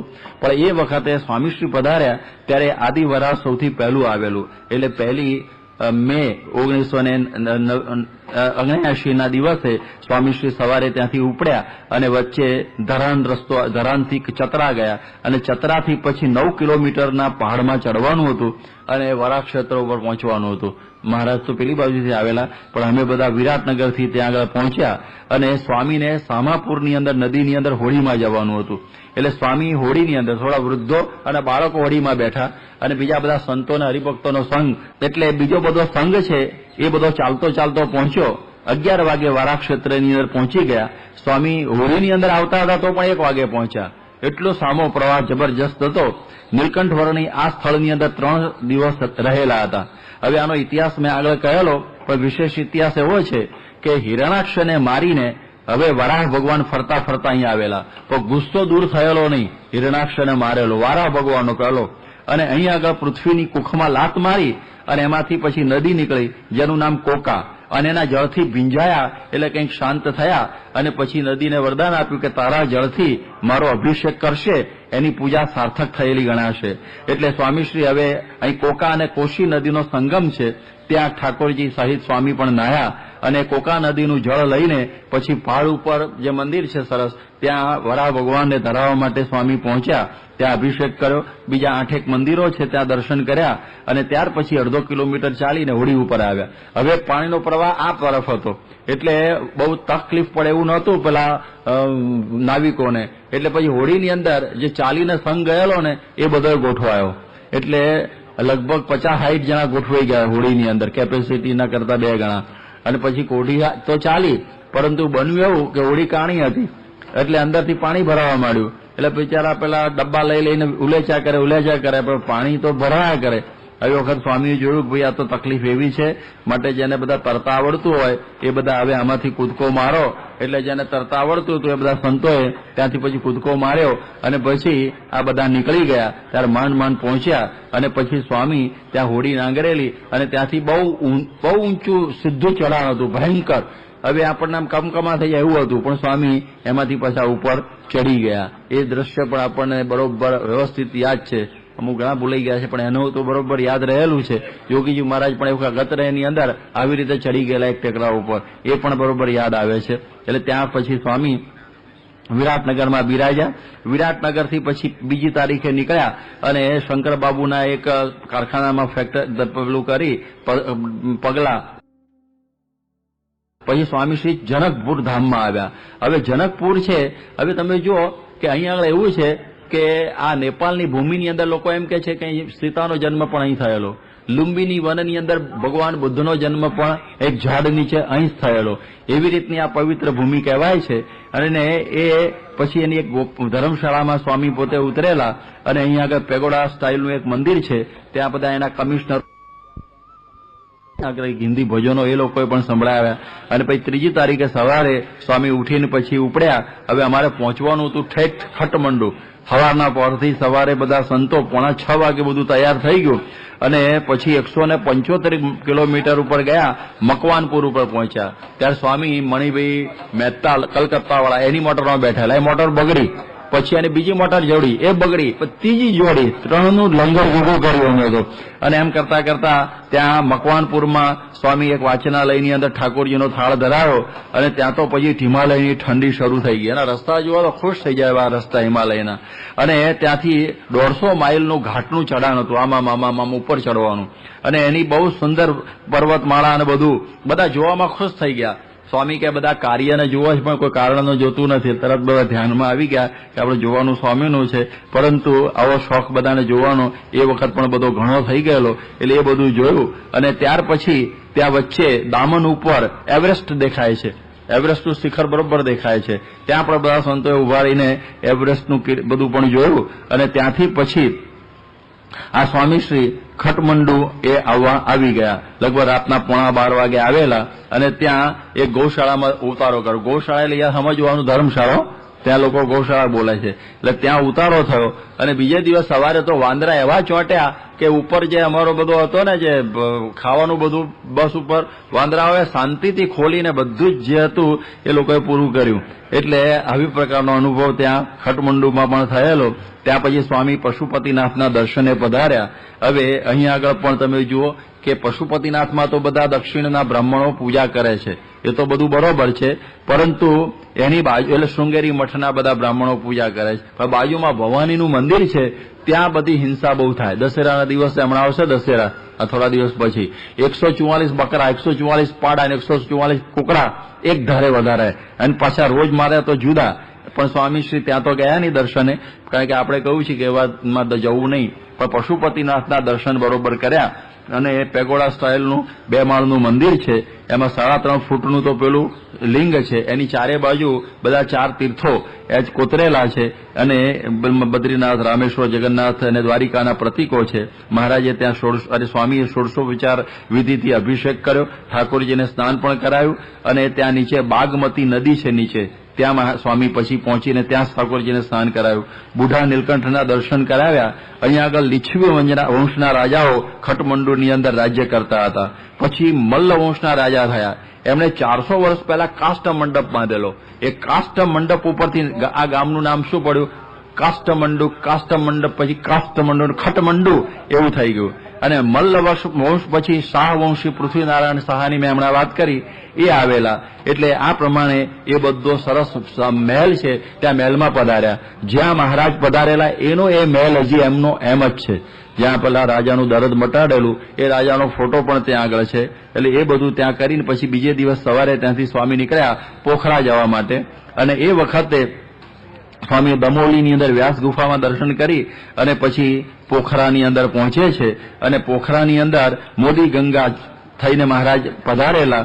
હવે અહીં આગળ એ વખતે તો વિદ્વાન બ્રાહ્મણો બધા વસતા હતા. હવે બન્યું એવું કે કયા શિવાલયમાં મહારાજ ઉતરેલા એ પ્રશ્ન હતો. એટલે આ લીલા ભગતને એક એમનો એક રેગ્મી નામનો, બાબુભાઈ રેગ્મી એ નામનો એક મિત્ર મળી ગયો. અને એને કહ્યું કે હું તમને બતાવું કે કઈ જગ્યાએ મહારાજ ઉતરેલા છે. એટલે એ કંઈક બીજું એક શિવાલય હતું ત્યાં આગળ લઈ ગયા. હવે ત્યાં આગળ છે ને એક ચિંતામણી સુવેદી નામના એક બ્રાહ્મણ મળી ગયા. અને એમણે એ સમયની અંદર બધી વાત કરી કે અમારા વડવાઓ વાત કરતા હતા કે 200 વર્ષ પૂર્વે એક 12-13 વર્ષની ઉંમરના બાળ બ્રહ્મચારી આવેલા. અહીં યજ્ઞશાળા હતી ને ઉતરેલા. એમણે જમવાનું માગ્યું પણ કોઈએ દીધું નહીં. પછી એમણે દ્રષ્ટિ કરી લે, જમીનમાંથી નારંગીનું એક વૃક્ષ ફળ જમ્યું અને પછી એ પાછું વૃક્ષ સમાઈ ગયું. અમારા જે વડવા હતા એમણે આ બધું જોયું અને એમનાથી બહુ પ્રભાવિત થઈ ગયા. પછી બાળ બ્રહ્મચારી જ્યાં સુધી રહ્યા ત્યાં સુધી રોજ દર્શને આવતા હતા, શેતી ગંગામાં નહાતા હતા. એટલે એ બધું એમને ખબર. એટલે સ્વામીને નક્કી થઈ ગયું કે આ જે શિવાલય છે એ જ શિવાલયમાં મહારાજ રહેલા. એટલે સ્વામીએ લીલા ભગતને કહ્યું કે ઓટો બનાવી દેજો, આપણે ચરણારવિંદ પધરાવી દઈશું. હવે સામે મુક્તનાથનું દેખાય 128 કિલોમીટર. એટલે સ્વામી કે આપણે ત્યાં તો જવાનું નથી. ત્યાંથી સ્વામી દંડવત કરી દીધા મુક્તનાથને અમે બધાએ. એટલે જાત્રા એ રીતે પૂરી થઈ ગઈ બધી. અને ત્યાર પછી સ્વામીશ્રી ત્યાંથી નીકળ્યા અને નેપાળની ભૂમિની અંદર મહારાજ સ્વામી હવે આગળ ચાલતા ચાલતા હવે ત્યાં જ પોખરાની અંદર એક ફેવા લેક છે, ત્યાં પહોંચ્યા.